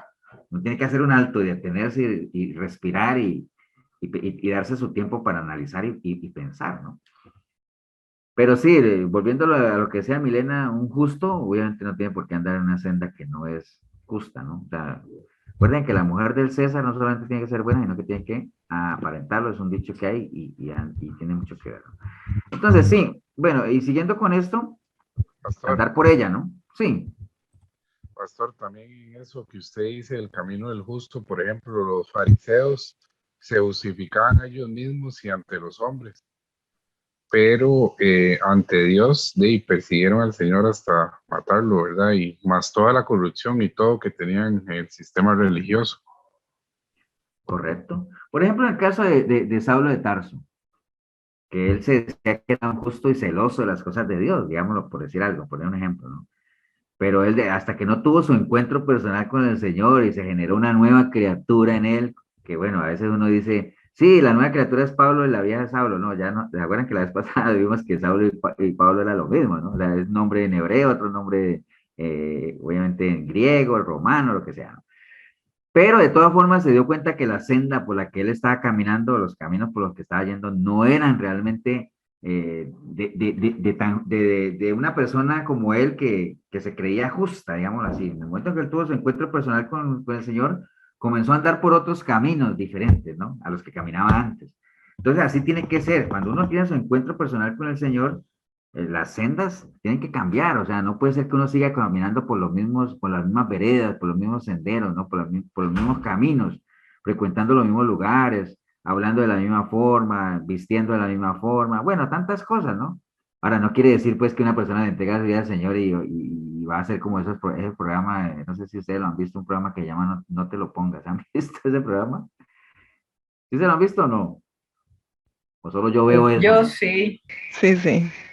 Bueno, es un programa donde la gente viste bien feo y entonces le dan una tarjeta y le dicen, no, se tiene que botar toda la ropa que tiene y le botan toda la ropa y compra ropa nueva, está bien. No quiere decir eso que cuando uno dice, es que ya no debe vestir igual, no, es algo sistemático, poco a poco sin darse cuenta uno va cambiando su forma de hablar, su forma de vestir, su forma de comportarse, los lugares a los que va. Yo estoy completamente seguro que ustedes ya no van a muchos lugares que antes iban. Habrán algunos que sí seguimos yendo porque antes de ser cristiano yo a lo mejor iba a McDonald's a comerme una hamburguesa, ahora que soy cristiano pues también sigo yendo a McDonald's porque no tiene nada que ver, ¿no? Pero sí de seguro hay muchos otros lugares que no tienen nada que ver con la naturaleza santa de los que decimos que somos santos o justos, pero definitivamente hay otros en los cuales ya no vamos, ¿no?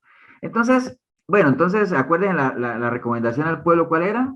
Parados en los caminos, mirad, o sea, velos, pregunten por la senda antigua y anden por ella, si es que es una buena senda. Es exactamente lo que hizo el hijo pródigo, volviendo en sí, se cuestionó, miró, sabía cuál era el camino que tenía que hacer y no solamente lo pensó, sino que lo hizo, ¿no?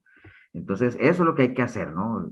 Tomar la decisión, como dice Colosenses 1:9, por lo cual también nosotros, desde el día que lo vimos, no cesamos de orar por vosotros y de pedir que seáis llenos del conocimiento de su voluntad en toda sabiduría y inteligencia. Esa es la oración que hacía Pablo, esas eran el tipo de oraciones o peticiones que Pablo hacía al Señor por su iglesia, en este caso por la iglesia de los colosenses o de Colosas. ¿Qué le pedía a él? Que la gente fuera llena del conocimiento de su voluntad y que crecieran espiritualmente, que es muy poco eso lo que la gente pide hoy en día al Señor, ¿no? Usted pone una emisora de peticiones y usted no, bueno, habría que, no sé, eso es como una aguja en un pajar que uno encuentre a alguien que llame a una emisora cristiana y que le digan, sí, ¿cuál es su petición? No, yo quiero crecer espiritualmente y ser fortalecido en sabiduría del Señor. Nadie pide eso. Todo el mundo pide otras cosas, ¿no? Un carro nuevo, un trabajo, que vuelva el marido, tantas cosas, ¿no? Entonces, la oración de Pablo por su iglesia era esa, ¿no? que ustedes conozcan la voluntad del Señor, que crezcan, que se fortalezcan. ¿Para qué? Pues para que anden como es digno del Señor, agradándole en todo, llevando fruto y creciendo en el conocimiento de Él. Es decir, andando como debe ser un justo, ¿no? Ustedes son justos, sí. Yo le pido tanto a Dios que ustedes crezcan, que conozcan para que, así como dicen que son justos, caminen como debe ser caminar un justo, ¿no? Era lo que Pablo decía, ¿no? Y bueno, el hijo pródigo, como les decía, no solamente lo pensó, sino que se levantó y fue, ¿no? El hijo pródigo no solamente fue un oidor o una persona que pensó hacer algo, sino que la hizo, ¿no? Mateo 7:24 dice, cualquiera pues que me oye estas palabras y las hace, le compararé a un hombre prudente que edificó su casa sobre la roca, ¿no?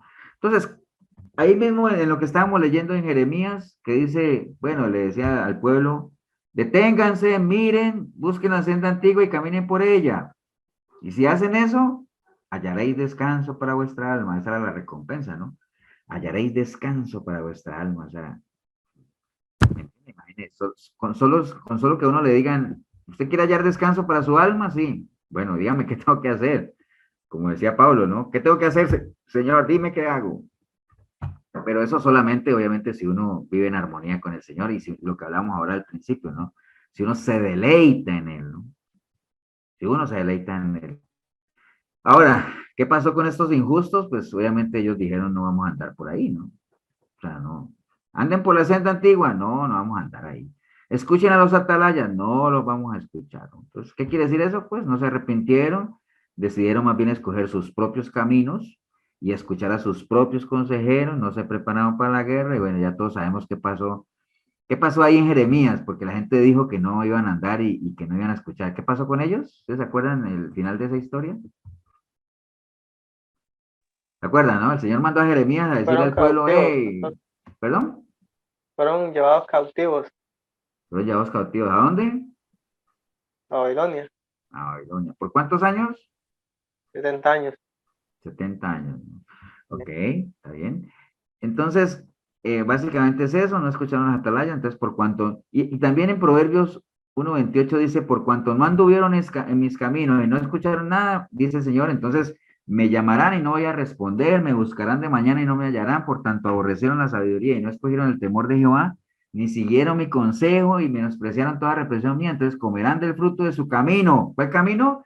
El que decidieron escoger, el que no atendieron a aquel que el Señor les dijo, busquen la senda antigua, caminen por ahí. No vamos a caminar. ¿Por dónde van a caminar? Por donde nosotros queramos caminar. Ah, bueno, entonces sigan por ahí y van a comer de su propio camino. Serán hastiados de sus propios consejos porque el desvío de los ignorantes los matará y la prosperidad de los necios los echará a perder, ¿no? Todas esas advertencias están ahí. ¿Por qué? Por no andar por el camino que debe andar un justo. Cuando uno se dice que es justo, ¿no? No hay paz, dijo Dios, para los impíos. Ahora, hemos hablado ya del justo y cuáles son las características del justo. No anda en camino de pecadores, no se sienta con escarnecedores. Más bien el justo se deleita en Jehová, medita en la palabra de día y de noche. Es como árbol plantado junto a corrientes de agua, su hoja no caerá y todo lo que ya hemos leído aquí, ¿no? Los malos, por el contrario, tanta cosa, ¿no? El llamado del Señor es que andemos por el camino correcto, por la senda antigua. ¿Cuál es la característica de ese camino, no? Yo, a veces cuando uno va a viajar, uno siempre pregunta, ¿no? Mira, ¿y el camino qué tal está, no? ¿Será que el carrito sube o no sube? ¿Será que el carro pasa por ahí o no? ¿Que necesito un 4x4? ¿Tengo una bicicleta? ¿Sí puedo ir en bicicleta? No, porque el camino es tremendo. Entonces uno generalmente siempre le sirve saber cuáles son las características del camino para prepararse, ¿no? Para que no la agarre por sorpresa, ¿no? En este caso, el camino del justo que estamos hablando, ¿cuáles son las características de ese camino, no? Hay varias características. Vamos a sacar algunas, por ejemplo, en el caso de Hebreos 10:19 dice, así que hermanos, teniendo libertad para entrar en el lugar santísimo por la sangre de Jesucristo, por el camino nuevo y vivo que Él nos abrió a través del velo, esto es, de su carne, y teniendo un gran sacerdote sobre la casa de Dios, acerquémonos con corazón sincero, en plena certidumbre de fe, purificados los corazones de mala conciencia y lavados los cuerpos con agua pura. Entonces, aquí por lo menos hay dos características de ese camino, ¿no? Que el Señor nos abrió. Recuerde que Él es el camino, ¿no?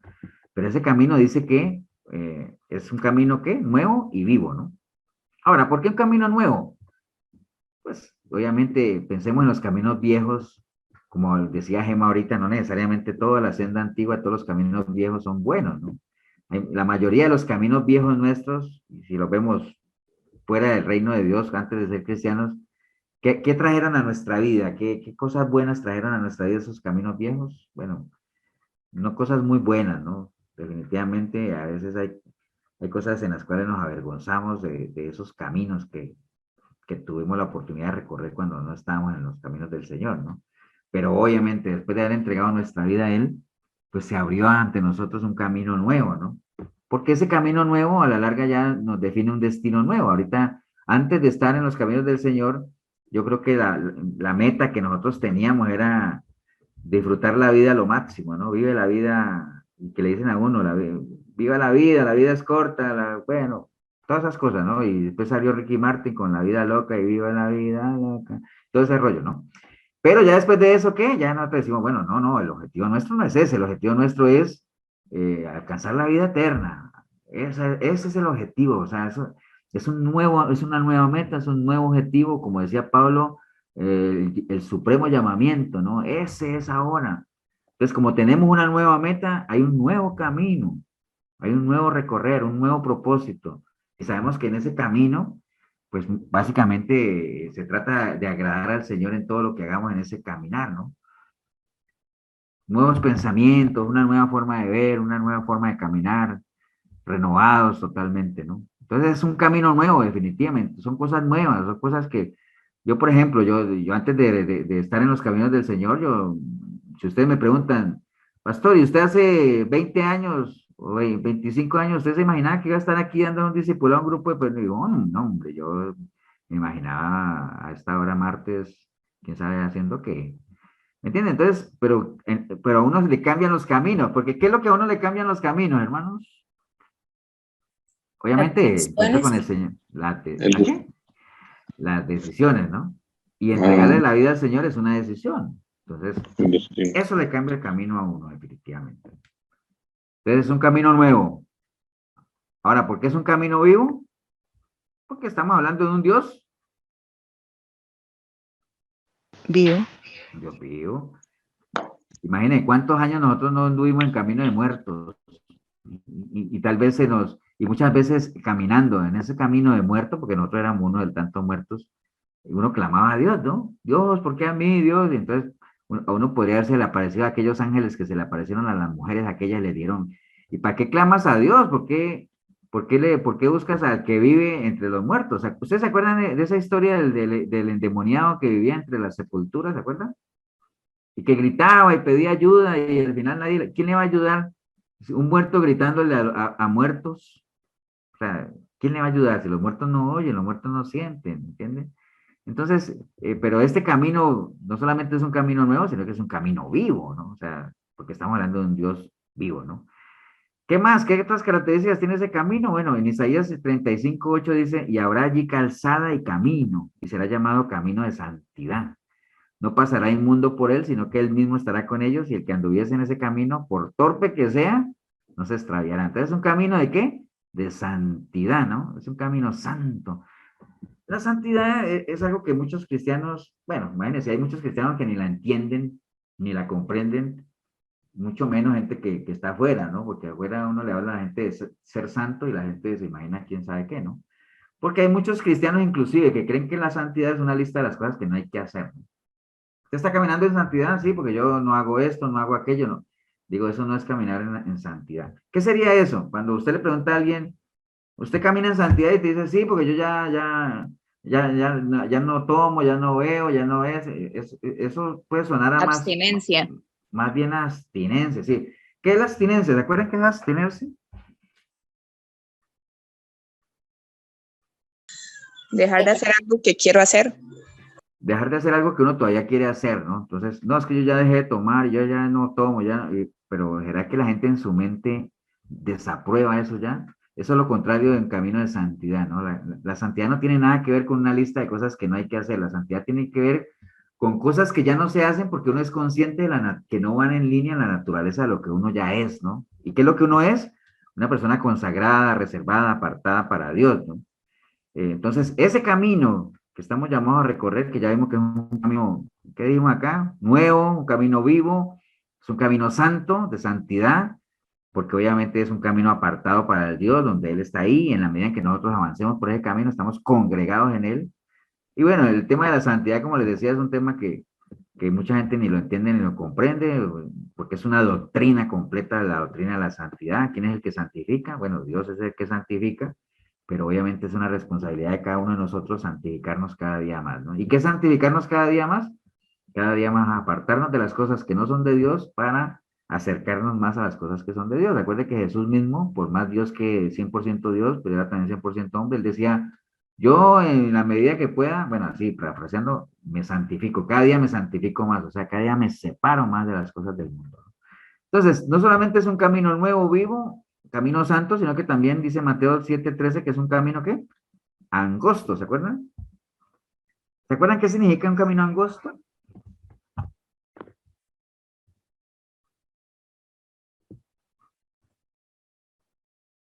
¿Sí se acuerdan que es un camino angosto? Está formado por varios obstáculos. Sí, a veces uno tiene la idea de que, bueno, obviamente en lo natural a uno le dicen, es que ese camino es angosto, y dice, ah, solamente puede pasar uno por uno. O una puerta estrecha, solamente puede entrar uno por uno. Entonces uno, con la mente finita, uno dice, ah, es que es un camino angosto, o sea que va, como es un poco los que van a pasar por ahí, entonces uno por uno, uno por uno. Pero sí, no, a la palabra angosto realmente significaba en griego, angosto quiere decir oprimir, tribulación, afligir, angosto, angustiar, atribular. Entonces, el camino angosto no necesariamente está muy relacionado a que sea un camino en el que va a pasar uno por uno y que entonces uno se va a empujar al otro para yo pasar, no. Es un camino de dificultades, ¿no? Es un camino en el que no es fácil transitar, en el que vamos a tener aflicciones, vamos a ser atribulados, lo que ya conocemos de las tribulaciones del justo, precisamente porque estamos hablando del justo, ¿no? Obviamente, por eso es que la palabra dice que, ¿cómo es sacado el justo de su tribulación o de su aflicción? ¿Cómo es? A través de la muerte. A través de la muerte. O sea que, ¿eso qué quiere decir? Que mientras estemos aquí, vamos a estar en ese camino angosto, si es que la senda nuestra es una senda del justo, ¿no? Porque si no es una senda del justo, como decía Miren ahora, si hay un justo que no anda por una senda justa, sino injusta, pues anda por el camino amplio, y el camino amplio dice la palabra que va para ¿dónde? ¿A dónde nos lleva el camino ancho? A la perdición. A la perdición. Entonces, por eso era que hablamos ahora de que dudaría que una persona justa ande por un camino ancho, ¿no? Porque pues se lo va a llevar a no ser de que sea totalmente ignorante y esté, pero no, ahorita, como estamos ahora, dice la palabra, como decíamos ahora, miren lo que decíamos, lo que leíamos acá, ¿no? Dice, el que anduviere por este camino, por torpe que sea, no se extravía, no se extravía, entonces no hay excusas, ¿no? Entonces, en línea a esto, de las características de ese camino, nosotros tenemos que desarrollar capacidad para leer las señales, ¿no? Ustedes se acuerdan ahora, bueno, les puse el ejemplo de cuando llega para el aeropuerto, y ahí hay dos preguntas para que las contestemos, aunque ya las hemos respondido. Ustedes han visto que hay un versículo que dice que las señales siguen al que cree, ¿no? ¿Qué entienden ustedes por eso? ¿Por qué creen ustedes que las señales siguen al que cree y en qué nos ayudan esas señales?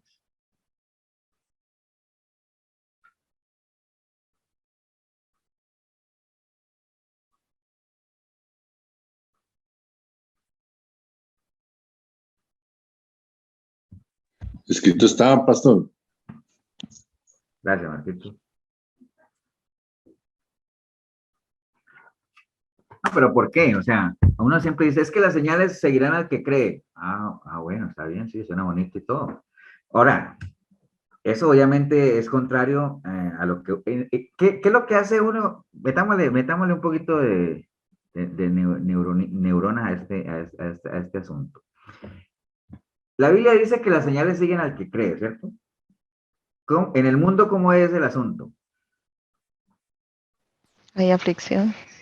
No, sí, pero en esa línea. Acuérdense que las matemáticas de Dios Pastor, son al revés, ¿no? ¿será Nosotros porque por vemos con vista. los ojos espirituales? Solo el espiritual ve lo espiritual. Por ahí anda. Pero, por ejemplo, en eso que les estoy preguntando, en las cosas, acuérdense, piensen en esto, las matemáticas de Dios son al revés, ¿no? Perdiendo gana, ganando pierdes. En las cosas de Dios, las señales siguen al que cree, ¿cierto? En las cosas del mundo, ¿cómo serían? Es por las señales. Es al revés. ¿Cómo sería al revés, Marquito? Por la vista, caminamos por vista. Siguen las señales, sí. O sea, uno en el Sí. mundo sigue señales, ¿cierto que sí? Y por eso es que hay gente la gente que no está en Dios, a veces dice, no, es que, y se atreven a tentar a Dios inclusive, Señor, si tú eres Dios, pues que mi hijo vuelva y que yo no sé qué, ¿me entiendes? Y si no veo, no creo. Entonces uno anda siguiendo señales, ¿no? Pero la recomendación para el justo precisamente es no ande siguiendo señales. Usted camine, asegúrese de andar, primero asegúrese de ser un justo y después asegúrese de andar por la senda del justo. Por eso es que es importante que usted sepa qué características tiene la senda del justo. ¿Para qué?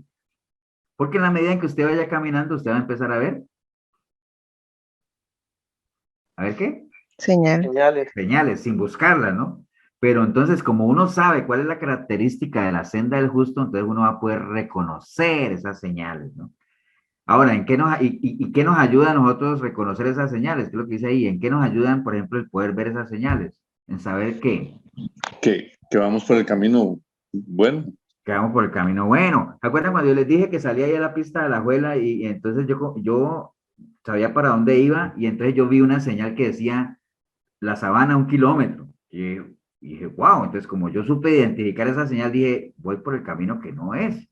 Entonces, ¿qué pude hacer? En lo natural que hice, hice un viraje en U donde pude y enderecé mi vereda, enderecé mi camino y comencé a ir en dirección contraria donde yo sabía que era el aeropuerto. Entonces comencé a ver otras señales que por el conocimiento que tengo las identifiqué y entonces me comenzó a decir Hospital México 500 metros y después más abajo decía desvío por decirte algo, ¿a dónde? A ver, la Firestone. Bueno, no me acuerdo si uno llega, ni me acuerdo de eso, pero comienza uno a ver señales que dicen, wow, voy bien.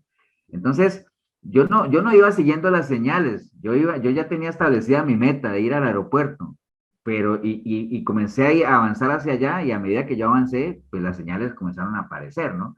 Entonces, en la medida en que uno como un justo sepa que va por el camino correcto y uno sepa cuáles son las características de la senda del justo, pues uno va a comenzar en ese recorrido a ver señales que te van diciendo si vas o no vas por el camino correcto. Entonces, las señales obviamente nos ayudan a eso, a identificar si vamos bien, ¿no? Y no es seguirlas, sino que caminemos en integridad, caminemos en obediencia y las señales nos van a seguir, ¿no? Van a comenzar a aparecer y nos van a ir indicando si vamos bien o no. Entonces, bueno, en línea a eso, obviamente, AG 1.6, todos estos versículos que estamos poniendo ahí tienen que ver con los caminos, ¿no? Que es lo que estamos hablando hoy. Y la recomendación del Señor siempre es esa, ¿no? Medita en tus caminos. Así ha dicho Jehová, medita bien en sus caminos. Entonces, por ejemplo, estas son algunas señales que nos podrían decir que nosotros no vamos bien. Por ejemplo, siembras mucho y recoges poco, comes y no te sacias, bebes y no te quedas satisfecho, te viste y no te calientas, trabajas jornal y recibes el salario como en saco roto. Esas definitivamente son señales que a uno le pueden indicar que va mal. Por eso el Señor dice, medita en tus caminos, medita, ¿no? Si te estoy diciendo que medites es porque las señales que estás viendo no te están dando una buena indicación, ¿no? Medita sobre tus caminos, ¿no? Y por eso es que cuando uno identifica estas señales, uno dice, wow, esas no son las señales de un justo, o sea, voy mal. Entonces, por eso es que estas cosas le generan a uno desánimo, deserciones, y hay mucha gente que en vez de corregir su senda, lo que hace más bien es salirse, ¿no? Y agarrar un atajo, agarrar por ahí ¿cómo le llaman a eso? Más adelante lo vamos a ver, pero un sendero, ¿no? Algo que sea más Pastor, Entonces, ahí, por ejemplo, en ese versículo, también uno podría decir que hemos sido malos administradores, malos mayordomos, ¿o no? sí, también. Pero por eso el ser mal administrador, el ser mal mayordomo, es una señal también de que la senda que estamos recorriendo no es la senda adecuada, ¿no? Algo no estamos haciendo bien, porque esa no es la intencionalidad del Señor de que nosotros seamos malos mayordomos. ¿Se acuerdan cuando vimos lo del mayordomo hace 8 días, ¿no? El mayordomo, si no está haciendo su trabajo, pues es despedido, ¿no? Es quitado, se le quita su mayordomía, ¿no?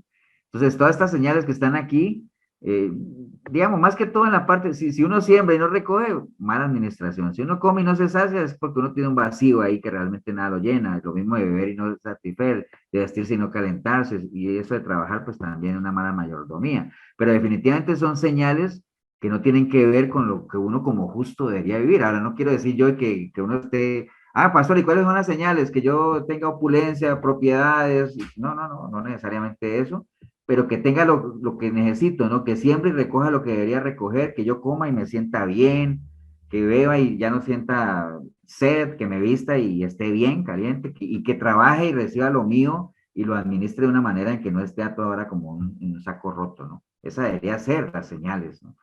Pero más o menos por eso es que el Señor, y mire que él empieza aquí con medita y después termina con medita, ¿no? Porque precisamente estas cosas, estas señales que están aquí, son cosas que nos debían, entendiendo lo que es meditar, que es pensar detalladamente en algo, analizarlo, comprenderlo, para por medio de eso tomar decisiones. Si cualquiera de nosotros o cualquier persona que se diga que es justo está pasando por eso, pues la invitación es medite sobre eso, analícelo, compréndalo para que tome decisiones, porque definitivamente es algo que te lleva a que tienes que decidir, ¿no? No es realmente el ideal, ¿no? Y por eso dice aquí en 2 de Corintios, examinaos a vosotros mismos si estamos o no estamos en la fe, probémonos si realmente somos o no somos. Bien, entonces hay que tener cuidado en esto de cuando hablamos de escoger los caminos y agarrar una ruta, de que no sea una ruta sin el Señor, ¿no? Recuerden el ejemplo que siempre les doy de Moisés: si la presencia de Dios no va con nosotros, mejor ni agarremos por ese camino, ni pensarlo siquiera. Si Jehová no edifica la casa, en vano trabajan los que construyen. O sea, si el Señor no va en el camino en el que nosotros vamos, ni para qué, ¿no? En vano estaríamos recorriendo eso no tiene ningún valor, ¿no? Para nada, ¿no? Entonces hay muchas personas, obviamente, hoy en día que emprenden grandes cosas, no toman a Dios en cuenta y vemos los resultados, ¿no? Y a veces la gente no lo cree. A veces cuesta que la gente no crea que realmente el no considerar a Dios en lo más mínimo que uno emprenda, o sea, candidato al fracaso 1A, ¿no? Por eso dice Isaías 1:3, el buey conoce a su dueño y el asno al pesebre de su señor. Israel no entiende, mi pueblo no tiene entendimiento. ¿Qué significa ese versículo? ¿Qué entienden ustedes por ese versículo? El buey conoce a su dueño y el asno el pesebre de su señor. Israel no entiende, mi pueblo no tiene entendimiento. ¿Qué entienden por ese versículo? ¿O qué les dice ese versículo? Que son más obedientes los animales, no sé. Muchas Porque veces. Reconocieron a él como Dios. ellos tenían la palabra de hace muchos años y no lo reconocieron. Pero, por ejemplo, esa parte del buey conoce a su dueño y el asno el pesebre de su señor. ¿Por qué el Señor usa ese ejemplo? Está lo mismo que se decía, Señor, Señor, aquí estoy. Dice, no, pero si no te conozco, ¿por qué no me honras? Sí, pero por ejemplo, cuando el Señor, por ejemplo, el Señor a veces ustedes saben que el Señor siempre en su palabra ha usado animales para compararnos, y a veces nos compara con águilas, con ovejas, con serpientes, bueno, con serpientes, con serpientes cuando le dice que sean astutos como serpientes, o sencillos como palomas, o que tengan fuerzas como el búfalo. Entonces siempre ha usado animales, ¿no? Pero aquí también dice, y usa esa analogía de los animales, dice, pues es que el buey conoce a su dueño y el asno el pesebre de su señor. Entonces, este pueblo no entiende, este pueblo no tiene entendimiento. Entonces, no sé si saben por qué o se les ocurre por qué el Señor hizo esa analogía. Pastor, que si un buey que no piensa, y un asno tampoco, conocen a su señor, a su dueño, y ellos teniendo entendimiento, pues, tal vez sea por ahí, ¿no? Sí, bueno, el buey y el asno, sí, Marquitos por ahí anda y creo que Cindy también había hablado así. El buey y el asno no son precisamente los animales más inteligentes que haya, ¿no? O sea, acuerden que asno es lo mismo que un burro, ¿no? Y burro es sinónimo de bruto, ¿no? O sea, generalmente siempre, o las mulas, tercas como una mula.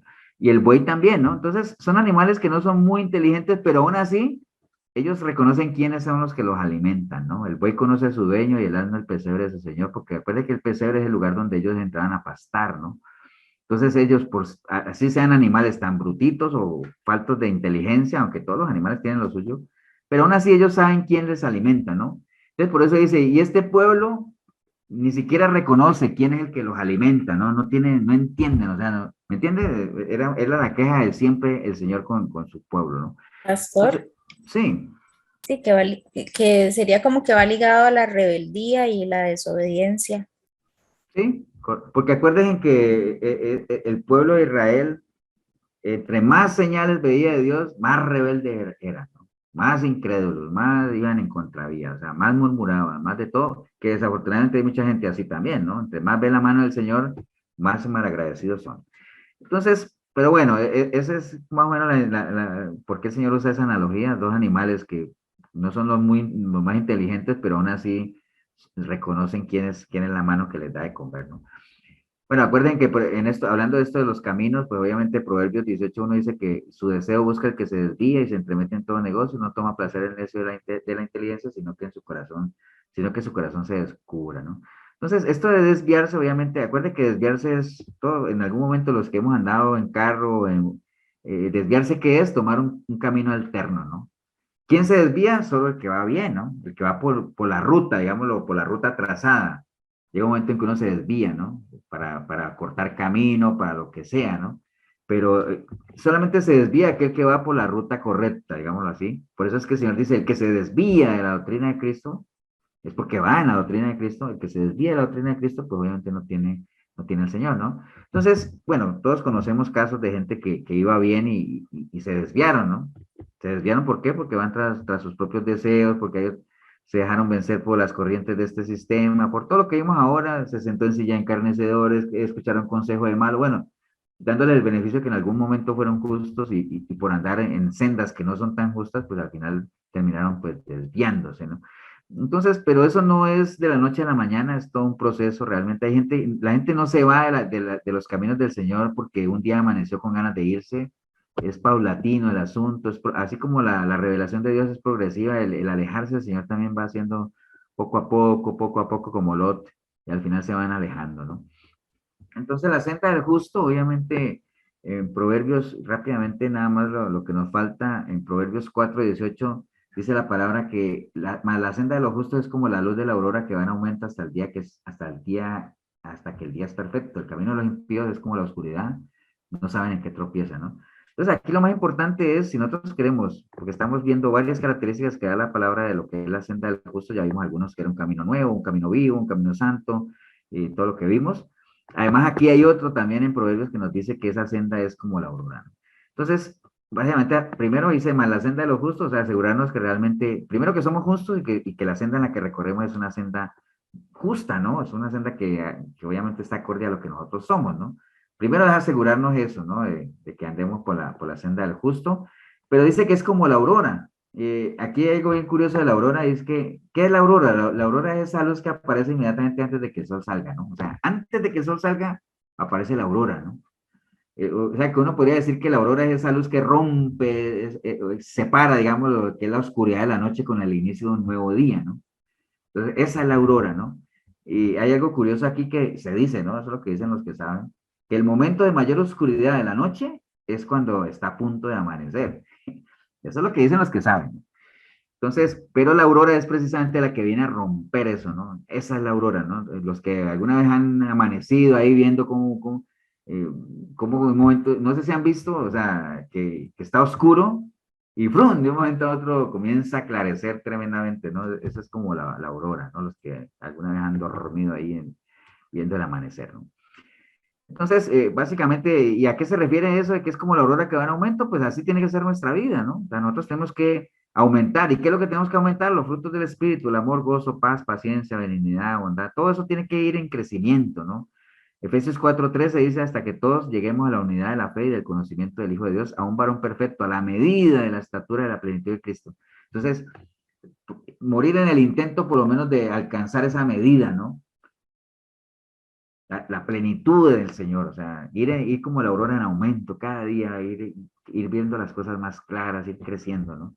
Entonces, el Señor obviamente veía a su pueblo muy, muy perdido, muy extraviado, que decía que como ovejas sin pastor, ¿no? Pero siempre la promesa del Señor es, aunque los vea extraviados y todo, en Isaías 42:16 dice, y guiaré a los ciegos por camino que no sabían, les haré andar por sendas que no habían conocido. Delante de ellos cambiaré las tinieblas en luz y los cabrosos en llanura. Estas cosas les haré y no los desampararé. Entonces, siempre, acuerdan lo que veíamos allá, ese particular interés del Señor de llevarnos por la senda correcta, ¿no? Si una persona se ha extraviado, obviamente no es que todo está perdido. Dice, fíjate en Jehová, como les decía ahorita, y no te apoyes en tu propia prudencia, reconócelo en tus caminos, o sea, reconócelo. Y si uno ve que en los caminos donde uno está no está Él, pues clamar a Él y Él enderezará tus veredas, ¿no? Teme a Jehová y apártate del mal, ¿no? Pero obviamente para reconocer a Jehová en todos los caminos, pues primero hay que conocer. Uno no puede reconocer algo que no conoce, ¿no? Entonces hay que por lo menos conocerlo. Tener una relación cercana, reconocer su voz, todos esos asuntos. Termino nada más con el versículo que está en Jeremías 18:15, dice, pues bien, mi pueblo me ha olvidado, dice el Señor, queman inciensos a dioses vanos y se han desviado por sus caminos de las sendas antiguas, para andar ¿por qué? Para andar por senderos y no por calzadas. Yo busqué por ahí la definición de lo que es un sendero. Un sendero es, ¿se acuerdan? Entonces esos son esos caminitos que se forman cuando uno, de tanto la gente pasar por ahí, ¿no?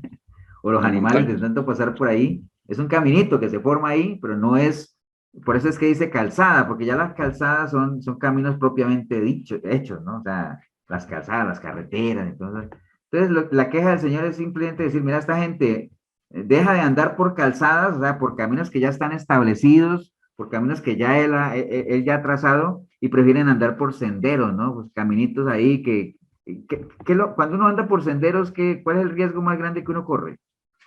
Caerse. Caerse, ¿no? O sea, caerse. Entonces, cuando uno no anda por los caminos de Dios, por la senda del justo, entonces está caminando por caminos, por senderos donde hay una alta probabilidad de que uno caiga, ¿no? De que uno caiga. Entonces, ahí la importancia primero de si decimos que somos justos, que caminemos por la senda del justo, y ya nosotros sabemos cuáles son las características que tiene esa senda, ¿no? Bueno, no sé si tienen alguna pregunta, algo adicional que quieran para irnos, que ya les robé más tiempito del que era, pero bueno. ¿Algún comentario? ¿Algo adicional para cerrar?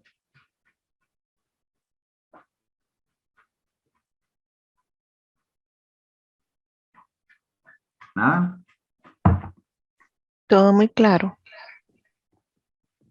Bueno, vamos a orar entonces. Vamos a darle gracias a Dios por, bueno, tuvimos la oportunidad obviamente de reunirnos, de compartir esto.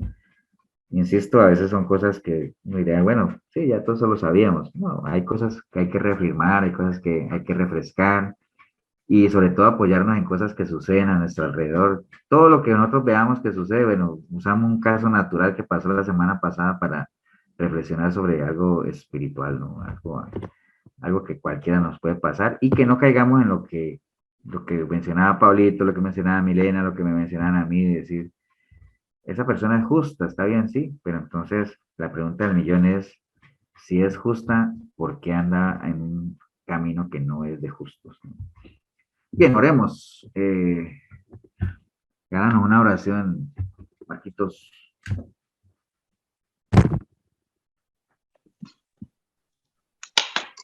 Gracias, Señor, porque este día pudimos escuchar tu palabra, Señor. Y nos has dado entendimiento, Señor. Nos sigue guiando con cuerdas de amor hacia la vida eterna, Señor. Te damos las gracias por el pastor y por su familia, Señor, que son dedicados a la enseñanza, Señor, de tu palabra. Pedimos por los hermanos que no se pudieron conectar. Acompáñanos hoy y siempre, Señor.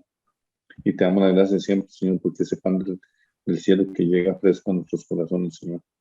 Bendito y alabado seas, Padre, en el nombre de Jesús. Amén. Amén. Amén.